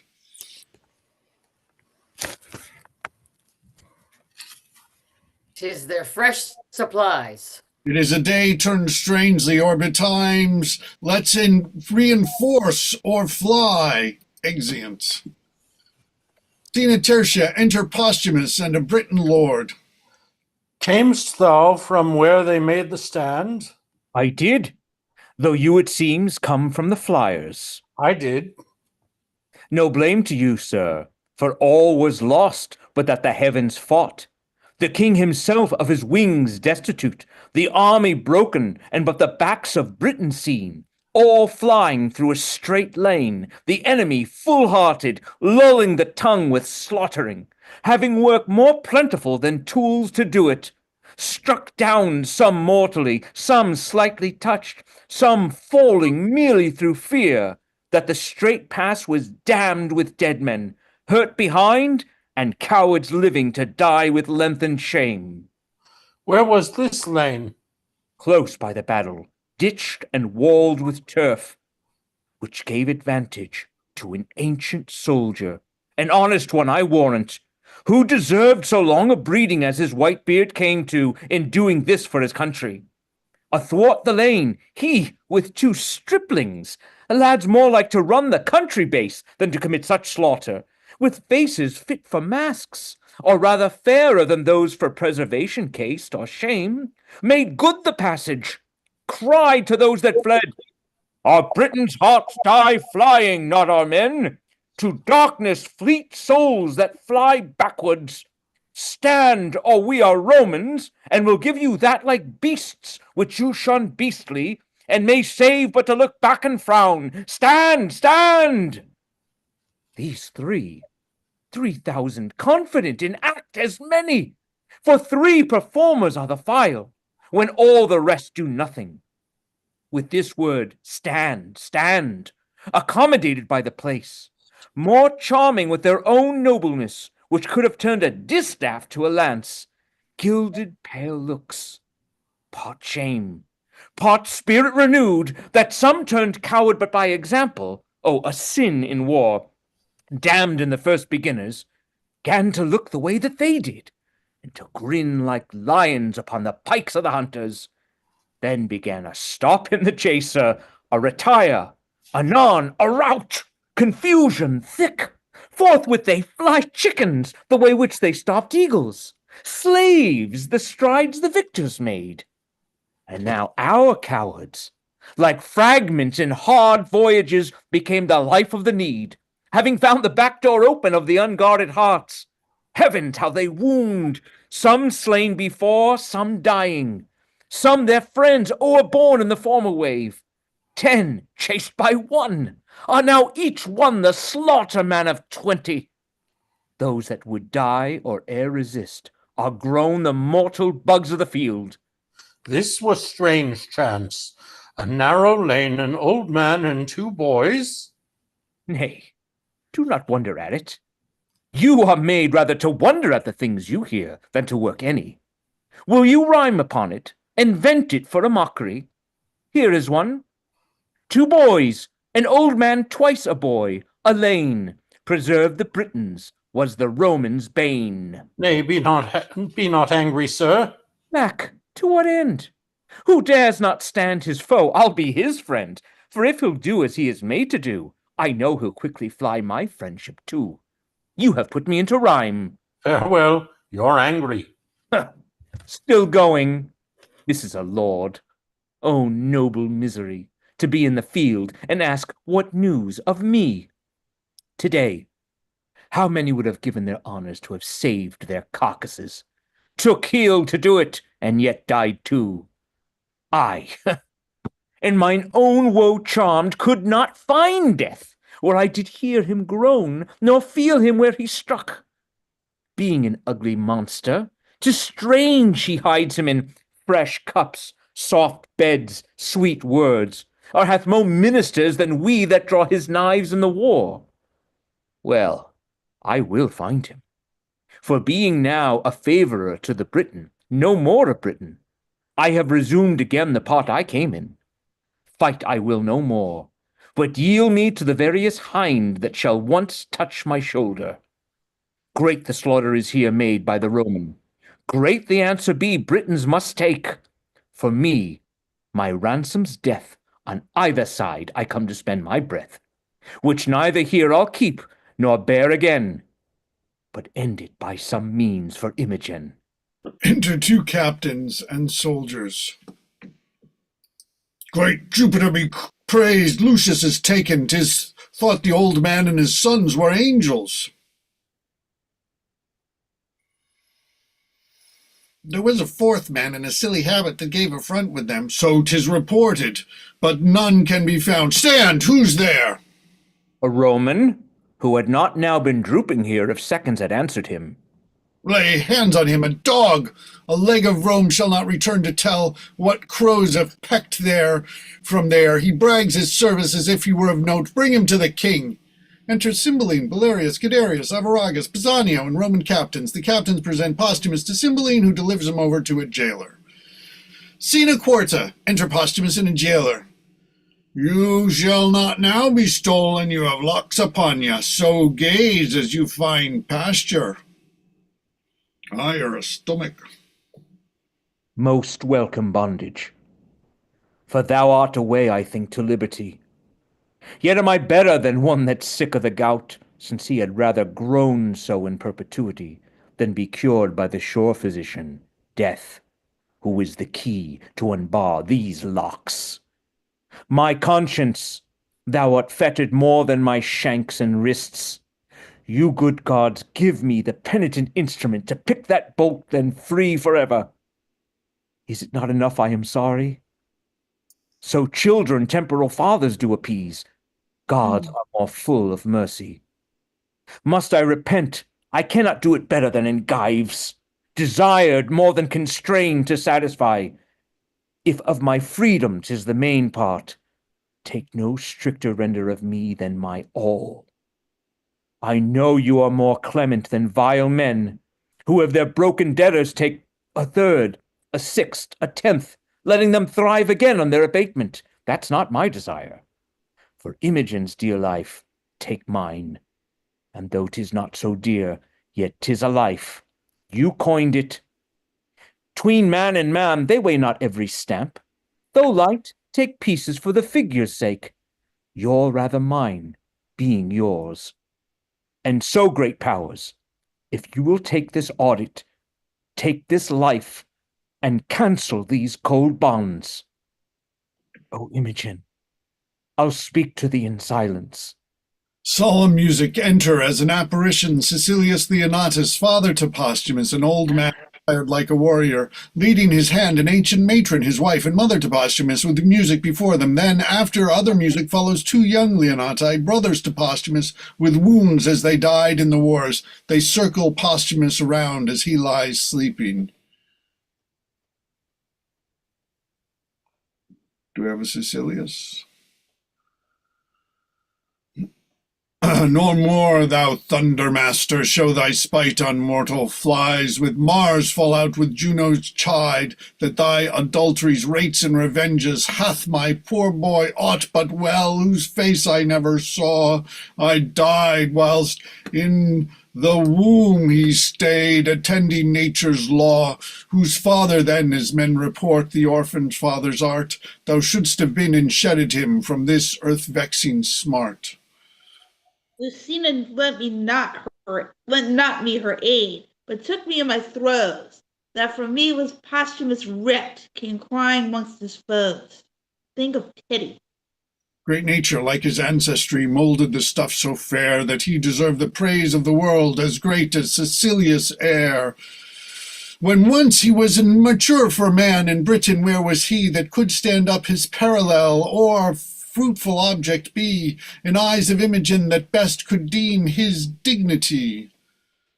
Marriage, wherefore was he mocked, to be exiled and thrown from Leonata's seat, and cast from her his dearest one, sweet Imogen?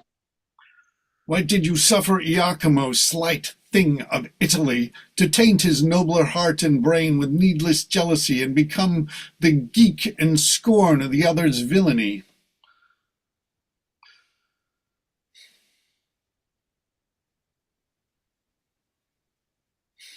For this from stiller seats we came, our parents and us twain, the striking in our country's cause fell bravely and were swain, our fealty and tenacious right with honour to maintain, like Hardiment Posthumus hath to Cymbeline performed. Then, Jupiter, you king of gods, why hast thou thus adjourned the graces for his merit due, being all to Dolor's turn?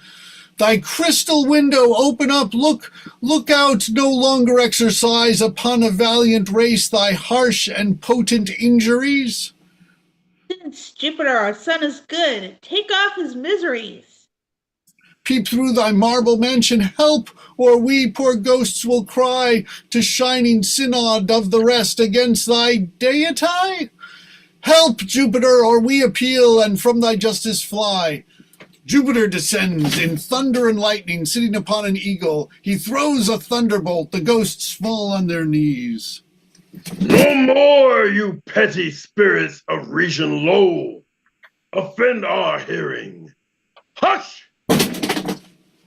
How dare you ghosts accuse the thunderer, whose bolt you know, sky planted, batters all rebelling hosts. Poor shadows of Elysium, hence and rest upon your never withering banks of flowers. Be not with mortal accidents oppressed. No care of yours is it. You know 'tis ours, whom best I love. I cross to make my gift the more delayed, delighted. Be content, your low-laid son. Our Godhead will uplift, his comforts thrive, his trials well are spent. Our jovial star reigned at his birth, and in our temple was he married. Rise and fade. He shall be lord of Lady Imogen, and happier much by his affliction made. This tablet lay upon his breast, wherein our pleasure his full fortune doth confine. And so, away! No farther with your din, express impatience, lest you stir up mine. Mount, eagle, to my palace, Cymbeline! Ascends. He came in thunder. His celestial breath was sulphurous to smell. The holy eagle stooped as to foot us. His ascension is more sweet than our blessed fields. His royal bird prunes the immortal wing and cloys his beak, and when his god is pleased. Thanks, Jupiter! The marble payment closes. He has entered his radiant roof. Away and be blessed. Let us with care perform his great behest. Vanish. Sleep. Thou hast been a grandsire, and begot a father to me, and thou hast created a mother and 2 brothers. But, O scorn, gone, They went hence so soon as they were born, and so I am awake. Poor wretches, that depend on greatness, favor, dream as I have done, wake, find nothing. Alas, I swerve. Many dream not to find, neither deserve, and yet are steeped in favors. So am I that have this golden chance, and know not why. What fairies haunt this ground? A book? O rare one! Be not, as is our fangled world, a garment nobler than that it covers. Let thy effects so follow, to be most unlike our courtiers, as good as promise. When as a lion's whelp shall, to himself unknown, without seeking find, and be embraced by a piece of tender air, and when from a stately cedar shall be lopped branches, which being dead many years, shall after revive, be jointed to the old stock and freshly grow, then shall Posthumus end his miseries, Britain be fortunate, and flourish in peace and plenty. 'Tis still a dream, or else such stuff as madmen tongue and brain not, either both or nothing, or senseless speaking, or as speaking such as sense cannot untie. Be what it is, the action of my life is like it, which I'll keep if but for sympathy. Enter jailer. Come, sir, are you ready for death? Over roasted, rather, ready long ago. Hanging is the word, sir. If you be ready for that, you're well cooked. So if I prove a good repast to the spectators, the dish pays the shot. A heavy reckoning for you, sir. But the comfort is you shall be called to no more payments. Fear no more tavern bills, which are often the sadness of parting is the procuring of mirth. You come and faint for want of meat, depart reeling with too much drink, sorry that you have paid so much, and sorry that you are paid too much. Purse and brain both empty, the brain the heavier for being too light, the purse too light, being drawn of heaviness. Oh, of this contradiction you shall now be quit. Oh, the charity of a penny cord! It sums up thousands in a trice. You have no true debtor and creditor, but of what's past, is, and to come. The discharge, your neck, sis, is pen, book, and counters. So the acquittance follows. I am merrier to die than thou art to live. Indeed, sir, he that sleeps feels not the toothache. But a man that were to sleep your sleep, and a hangman to help him to bed, I think he would change places with his officers. For look you, sir, you know not which way you shall go. Yes, indeed do I, fellow. Death has eyes in his head, then. I have not seen him so pictured. You must either be directed by some that take upon them to know, or take upon yourself that which I'm sure you do not know, or jump the after inquiry on your own peril, and how you shall speed in your journey's end, I think you'll never return to tell one. I tell thee, fellow, there are none want eyes to direct them the way I am going, but such as wink and will not use them. What is infinite mock is this, that a man should have the best use of eyes to see the way of blindness? I am sure hanging's the way of winking. Enter a messenger. Knock off his manacles. Bring your prisoner to the king. Thou bringest good news. I am called to be made free. I'll be hanged then. Thou shalt be then freer than a jailer. No bolts for the dead. Unless a man would marry a gallows and beget young gibbets, I never saw one so prone. Yet on my conscience, there are verier knaves desire to live, for all he be a Roman, and there be some of them too that die against their wills. So should I, if I were one. I would we were all of one mind, and one mind good. Oh, there were a desolation of gallows, jailers, and gallowses. I speak against my present profit, but my wish hath a preferment in it. Exeunt. Scena quinta. Enter Cymbeline, Belarius, Guiderius, Arviragus, Pisanio, and lords. Stand by my side, you whom the gods have made preservers of my throne. Woe is my heart that the poor soldier that so richly fought, whose rags shamed gilded arms, whose naked breast stepped before targets of proof, cannot be found. He shall be happy that can find him, if our grace can make him so.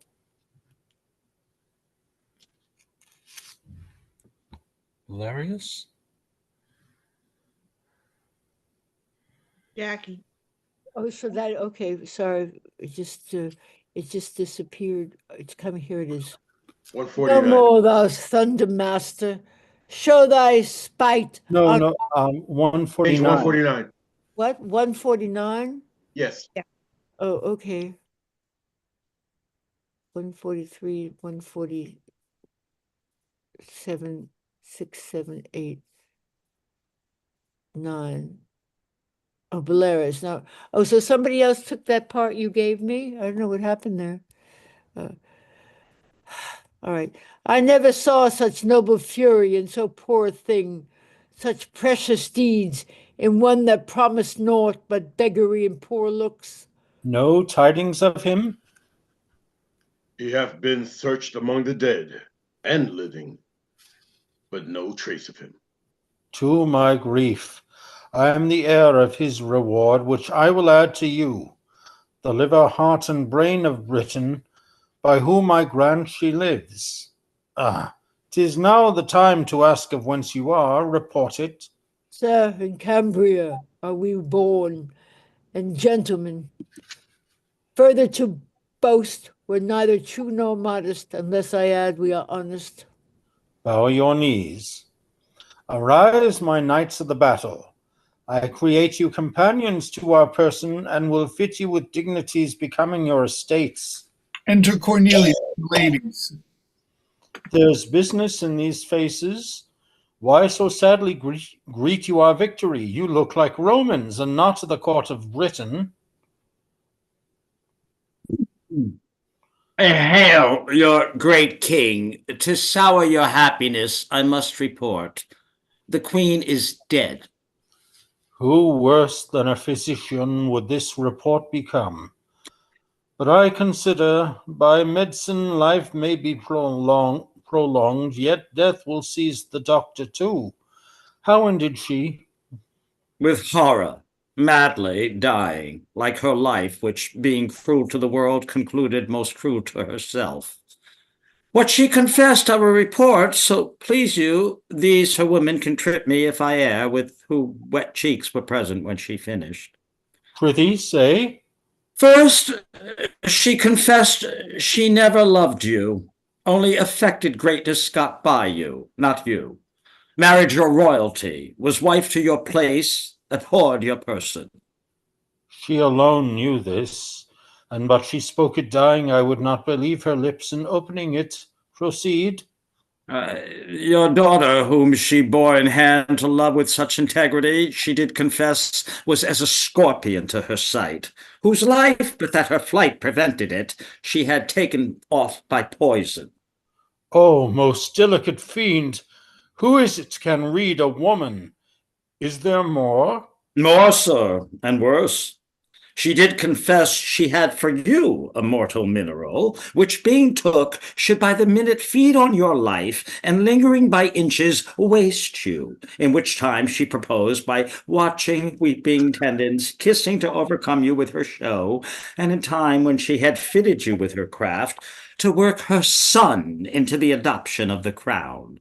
But failing of her end by his strange absence, grew shameless desperate, opened in despite of heaven and men, her purposes, repented the evils she hatched, were not effected, so despairingly died. Heard you all this, her women? We did, so please your highness. Mine eyes were not in fault, for she was beautiful. Mine ears that hear her flattery, nor my heart that thought her like her seeming. It had it had been vicious to have mistrusted her, yet, O my daughter, that it was folly to see folly in me, thou mayst say and prove it in thy feeling. Heaven mend all. Enter Lucius Iachimo and other Roman prisoners, Leonatus behind, and Imogen. Thou comest not, Caius, now for tribute that the Britons have raced out, though with the loss of many a bold one, whose kinsmen had made suit that their good souls may be appeased with slaughter of you their captives, which ourself have granted. So think of your estate. Consider, sir, the chance of war. The day was yours by accident. Had it gone with us, we should not, when the blood was cool, have threatened our prisoner with the swords. But since the gods will have it thus, that nothing but our lives may be called ransom, let it come. Suffice that a Roman with a Roman heart can suffer. Augustus lives to think on it, and so much for my peculiar care. The one thing only I will entreat, my boy, a Briton born, let him be ransomed. Never master had a page so kind, so duteous, diligent, so tender o'er his occasions, true, so feat, so nurse-like. Let his virtues join with my request, which I'll make bold, your highness cannot deny. He hath done no Briton harm, though he served a Roman. Save him, sir, and spare no blood beside. I have surely seen him. His favor is familiar to me. Boy, thou hast looked thyself into my grace, and not mine own. I know not why, wherefore, to say live, boy. Ne'er thank thy master, live, and ask of Cymbeline what boon thou wilt. Fitting my bounty in thy state, I'll give it. Yea, though thou do demand a prisoner the noblest stain. I humbly thank your highness. I did not bid thee beg my life, good lad, and yet I know thou wilt. No, no, alack. There's other work in hand. I see a thing bitter to me, as death. Your life, good master, must shuffle for itself. The boy disdains me. He leaves me, scorns me. Briefly die their joys that place them on the truth of girls and boys. Why stands he so perplexed? What wouldst thou, boy? I love thee more and more. Think more and more what's best to ask. Know'st him thou look'st on?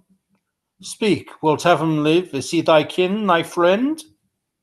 He is a Roman, no more kin to me than I to your highness, who being born your vassal am something nearer. Wherefore eyest him so? I'll tell you, sir, in private, if you please, to give me hearing. Aye, with all my heart, and lend my best attention. What's thy name? Fidel, sir. Thou'rt my good youth, my page. I'll be thy master. Walk with me, speak freely. Is this boy revived from death? One and another not more resembles that sweet rosy lad who died and was Fidele. What think you? Peace, peace. See further. The same yet think alive. Peace, peace. See further. He eyes us not. Forbear, creatures may be alike. Weren't he? I am sure he would have spoke to us. But we see him dead. Be silent. Let's see further. It is my mistress.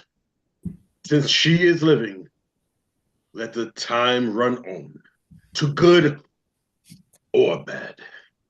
Come, stand thou by our side, make thy demand aloud. Sir, step you forth, give answer to this boy, and do it freely, or by our greatness and the grace of it, which is our honor, bitter torture shall winnow the truth from falsehood. One, speak to him. My boon is that this gentleman may render of whom he had this ring. What's that to him? That diamond upon your finger, say, how came it yours? That'll torture me to leave unspoken that which to be spoke would torture thee. How? Me? I am glad to be constrained to utter that which tortures me to conceal. By villainy I got this ring. It was Leonato's jewel, whom thou didst banish, and which more may grieve as it doth me. A nobler sir never lived. 'Twixt sky and ground wilt thou hear more, my lord? All that belongs to this. That paragon, thy daughter, for whom my heart drops blood and my false spirits quail to remember. Give me leave, I faint. My daughter, what of her? Renew thy strength. I had rather thou shouldst live while nature will than die ere I hear more. Strive, man, and speak. Upon a time, unhappy was the clock that struck the hour. It was in Rome. Accursed the mansion where 'twas at a feast. What our viands had been poisoned, or at least those which I had to heaved.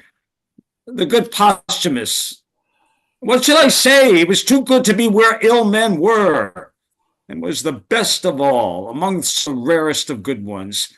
Sitting sadly, hearing us praise our loves of Italy for beauty that made barren this swell boost of him that best could speak for feature, laming the shrine of Venus, or straight plight Minerva, postures beyond brief, nature for condition, shop of all the qualities that man loves women for, besides that hook of wiving, what fairness which strikes the eye. I stand on fire. Come to the matter. Oh, too soon. I shall, unless thou wouldst grieve quickly. This Posthumus, most like a noble lord in love, and one that had a royal lover, took his hint, and not dispraising whom we praised therein, he was as calm as virtue. He began his mistress' picture, which by his tongue being made, and then a mind put to it, either our brags were cracked of kitchen trulls, or his description proved us unspeaking softies. Nay, nay, to the purpose. Your daughter's chastity. There it begins. He spake of her as Diane had hot dreams, and she alone were cold. Whereat I, wretch, made scruple of his praise, and wagered with him pieces of gold against this, which then he wore, and upon his honor, his finger, to attain and suit the place of the bed, and win this ring by hers and mine adultery. He, true knight, no lesser of an honor confident than I did truly find her, stakes this ring, and would so had it been a carbuncle of Phoebus' wheel, and might so safely had it been all the worth of a car. But away to Britain post I in this design. Well may you, sir, remember me at court, where I was taught of your chaste daughter, the wide difference twixt amorous and villainous. Being thus quenched of hope, and not longing mine Italian brain gin in your duller Britain operate, most vilely, from my vantage, excellent, and to be brief, my practice so prevailed, that I return with similar proof enough to make the noble Leonatus mad by wounding his belief in her renown with tokens thus, and thus the very notes of chamber hanging pictures, this her bracelet, cunning how I got it. Nay, some marks of secret on her person, that he could not but think her bond of chastity quite cracked. I have taken this forfeit, whereupon methinks I see him now.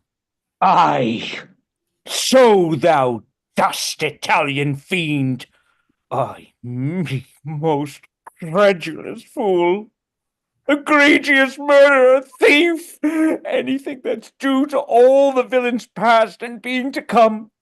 Oh, give me cord, or knife, or poison, some upright justicer. Thou king, send out for torturers ingenious. It is I that all the abhorred things of the earth amend by being worse than they. I am Posthumus, that killed thy daughter. Oh, villain like I lie, that caused a lesser villain than myself, a sacrilegious thief, to do it.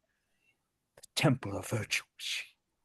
Yea, and she herself spit and throw stones, cast fire upon me, set the dogs of the street to bay me.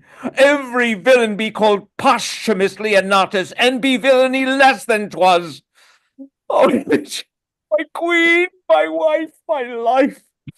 Oh, Imogen, Imogen, Imogen. Peace, my lord. Here, here. Shalt have a play of this? Thou scornful page, there lie thy pot. Oh, gentlemen, help! Mine and your mistress. Oh, my lord Posthumus. You ne'er killed Imogen till now. Help! Help! Mine honored lady. Does the world go round? Oh, now come these staggers on me. Wake, my mistress. If this be so, the gods do mean to strike me to death with mortal joy. How fares my mistress? Get thee from my sight. Thou gavest me poison. Dangerous fellow, hence. Breathe not where princes are. The tune of Imogen. Lady, the gods throw stones of sulfur on me. If that box I gave you was not thought by me a precious thing, I had it from the queen. New matter still. It poisoned me. Oh, gods! I left out one thing, which the queen confessed, which I must approve the honest. If Pisanio had, said she, given his mistress that confection which I gave him for cordial, she is served as I would serve a rat. What's this, Cornelius? The queen, sir, very often importuned me to temper poisons for her, still pretending the satisfaction of her knowledge only in killing creatures vile as cats and dogs of no esteem. I, dreading that her purpose was of more danger, did compound for her a certain stuff which, being taken, would seize the present power of life. But in a short time, all offices of nature should again do their due functions. Have you taken it? Most like I did, for I was dead. My boys, there was our error. This is sure Fidele. Why did you throw your wedded lady from you?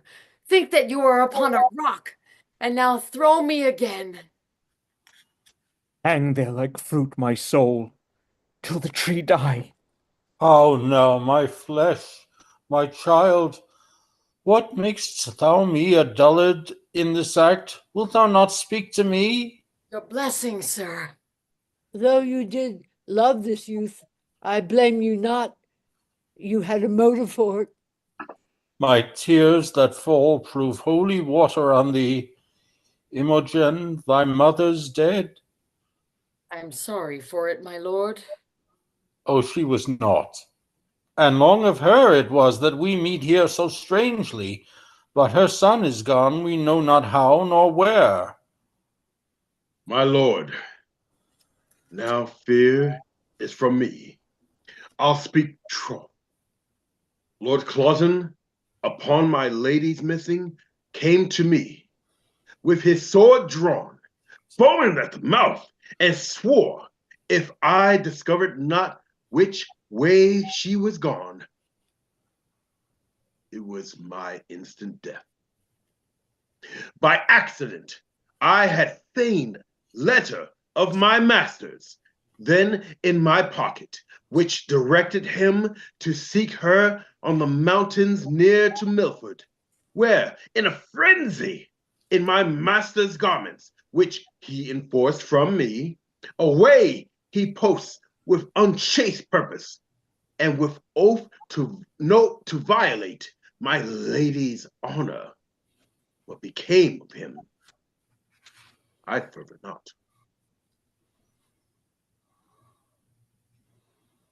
Let me end the story. I slew him there, Marry, the gods forfend. I would not thy good deeds should from my lips pluck a hard sentence. Prithee, valiant youth, deny it again. I have spoke it, and I did it. He was a prince. A most uncivil one. The wrongs he did me were nothing prince-like, for he did provoke me with language that would make me spurn the sea, if it could so roar to me. I cut off's head, and am right glad he is not standing here to tell this tale of mine. I am sorrow for thee. By thine own tongue thou art condemned, and must endure our law. Thou art dead. That headless man I thought had been my lord. Bind the offender and take him from our presence. Stay, Sir King. This man is better than the man he slew, as well descended as thyself, and hath more of thee merited than a band of Clotons had ever scarce for. Let his arms alone, they were not born for bondage. Why, old soldier, wilt thou undo the worth thou art unpaid for by tasting of our wrath? How of descent as good as we? In that he spake too far. And thou shalt die for it. We will die all three, but I will prove that two's ones are as good as I have given out him. My sons, I must for mine own part unfold a dangerous speech, though happily well for you. Your danger's ours. And our good his. Have it then. By leave thou hadst, great king, a subject who is called Bellerus. What of him? He is a banished traitor. He it is that hath assumed this age. Indeed, a banished man, I know not how, a traitor. Take him hence. The whole world shall not save him. Not too hot. First pay me for the nursing of thy sons, and let it be confiscate all so soon as I have received it. Nursing of my sons? I am too blunt and saucy. Here's my knee. Ere I arise, I will prefer my sons and spare not the old father. Mighty sir, these two young gentlemen that call me father and think they are my sons are none of mine. They're the issue of your loins, my liege, and blood of your beginning.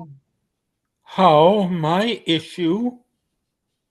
So sure as you, your fathers, I, old Morgan, and that Bellerus, whom you sometime banished, your pleasure was my near offense, my punishment itself, and all my treason that I suffered was all the harm I did. These gentle princes, for such as so they are, these 20 years have I trained up, those arts they have as I could put into them. My breeding was, sir, as your highness knows. Then nurse your fiend, whom for the theft I wedded, stole these children upon my banishment. I moved her too, having received a punishment before for that which I did then. Beaten for loyalty, exited me to treason. Thou dear loss, the more of you 'twas felt, the more it sharped upon my end of stealing them. But gracious sir, here are your sons again, and I must lose two of the sweetest companions in the world. The benediction of these covering heavens fall on their heads like dew, for they are worthy to inlay heaven with stars. Thou weep'st and speak'st. The service that you three have done is more unlike than this thou tell'st. I lost my children. If these be they, I know not how to wish a pair of worthier sons. Be pleased awhile. This gentleman who I call Polydore, most worthy prince, as yours is true. Guiderius, this gentle I called well, of Vigarus, your younger princely son. His son was lapped in a most curious mantle, wrought by the hand of his queen mother, which for more probation I can with ease produce. Guiderius had upon his neck a mole, a sanguine star. It was a mark of wonder. This is he who hath upon him still that natural stamp. It was wise nature's end, the donation to be his evidence now. Oh, what am I, a mother to the birth of three? Ne'er mother rejoiced deliverance more. Blessed, pray you be, that after this strange starting from your orbs, you may reign in them now. O Imogen, thou hast lost by this a kingdom. No, my lord, I have got 2 worlds by it. Oh, my gentle brothers, have we thus met?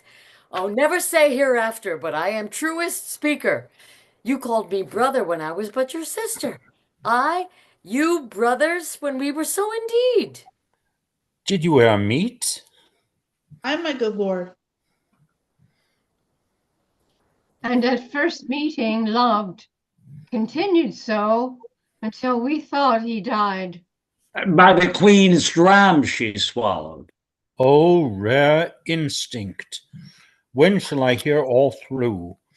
This fierce abridgment hath to its circumstantial branches, which distinction should be rich in. Where, how lived you? And when came you to serve our Roman captive? How parted with your brother? How first met them? Why fled you from the court, and whither these? And your 3 motives to the battle, with I know not how much more should be demanded, and all the other by dependencies from chance to chance. But nor the time nor place will serve our long interrogatories. See, posthumous anchors upon Imogen, and she, like harmless lightning, throws her eye on him, her brothers, me, her master, hitting each object with a joy. The counterchange is severally in all. Let's quit this ground and smoke the temple with our sacrifices. Thou art my brother, so will hold thee ever. You are my father too, and did relieve me to see this gracious season. All o'erjoyed save these in bonds. Let them be joyful too, for they shall taste our comfort. My good master, I will yet do you service. Happy be you. The forlorn soldier that so nobly fought, he would have well becomed this place and graced the thankings of a king. I am, sir, the soldier that did company these 3 in poor beseeming. 'Twas a fitment for the purpose I then followed. That I was he, speak, Iachimo, I had you down, and might have made you finish. I am down again, but now my heavier conscience sinks my knee as then your force did. Take thy life, beseech you, which I so often owe, but your ring first, and here, the bracelet of the truest princess that ever swore her faith. Kneel not to me. The power that I have on you is to spare you. The malice towards you, to forgive you. Live and deal with others better. Nobly doomed. We'll learn our freeness of a son-in-law pardons the word to all. You help us, sir, as you did mean indeed to be our brother. Joyed are we that you are. Your servant, princes. Good my lord of Rome, call forth your soothsayer. As I slept, methought great Jupiter upon his eagle back appeared to me, with other sprightly shows of mine own kindred. When I waked, I found this label on my bosom. Oh, whose containing is so from sense and hardness that I can make no collection of it. Let him show his skill in the construction. Of Philharmonis, here, my good lord. read and declare the meaning. All right. When as a lion's whelp shall to himself unknown, without seeking find, and be embraced by a piece of tender air, and when from a stately cedar shall be lopped branches, which being dead many years, shall after revive, he jointed to the old stock and freshly grow, then shall Posthumus end his miseries, Britain be fortunate, and flourish in peace and plenty. Thou, Leonatus, art the lion's whelp, the fit and apt construction of thy name, being Leonatus, doth import so much. The piece of tender air, thy virtuous daughter, which we call a molus heir, and molus heir we term it Moliere, which Moliere I divine is this most constant wife, who even now, answering the letter of the oracle, unknown to you, unsought, were clipped about with this most tender air. This hath some seeming. The lofty cedar, royal Cymbeline, personates thee, and thy lopped branches point thy two sons forth, who by Belarius stolen from many years thought dead, are now revived to the majestic cedar joined, whose issue promises Britain peace and plenty. Well, my peace we will begin. And Caius Lucius, although the victor, we submit to Caesar and to the Roman Empire, promising to pay our wonted tribute, from the which we were dissuaded by our wicked queen, whom heaven's injustice both on her and hers have laid most heavy hand. The fingers of the powers above do tune the harmony of this peace. The vision which I made known to Lucius ere the stroke of yet this scarce cold battle at this instant is full accomplished. For the Roman eagle from south to west on wings soaring aloft lessened herself, and in the beams of the sun so vanished, which foreshew our princely eagle, the imperial Caesar, should again unite his favor with the radiant Cymbeline, which shines here in the west. Lord, we the gods, and let our crooked smokes climb to their nostrils from our blessed altars. Publish we this peace to all our subjects, set we forward. Let a Roman and a British ensign weigh friendly together, so through Ludstown march, and in the temple of great Jupiter our peace will ratify. Seal it with feasts. Set on there, never was a war did cease ere bloody hands were washed with such a peace. Exeunt. And 2,000 years later. Well done. Thank you all very much. Wow. What time is it? You've forgotten the hidden scene that was never revealed. Cloten lives. He Yeah. lived, I tell you. He did. Be He back. incarnated. Partying around his head with him as well. But he found his head. He got his body head. And yes, Zombie Cotton, the Cymbeline too. So do you think Will had good intent when he wrote this, knowing that the history was already a mess for the next 1,500 years? Or that, do you think he still wrote this? Because this took place supposedly between 10 and 14 AD. So the empire was falling at that time. It hadn't fallen yet. It was already in its fall. That's when this play takes place. No, it takes place later than that because I just looked it up. Cymbeline. Oh, he makes it later. Oh, okay, I'm sorry then. All right. Augustus Caesar. So they talk about Augustus. So it's after there is the Roman Empire. Oh, okay. Because according to this, what I read, it takes place between 10 and 14 AD, which is like before the actual whole. Yeah, the it's play falling. was released, like the 16, yeah, I think.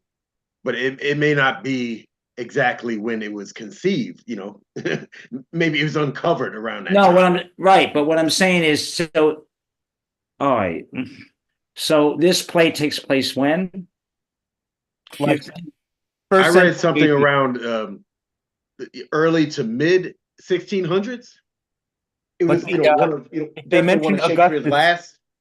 If they mention Augustus Caesar, it takes place in the early 1st century AD. Not between 10 and 14. I mean, at least when Shakespeare, if it's Augustus Caesar.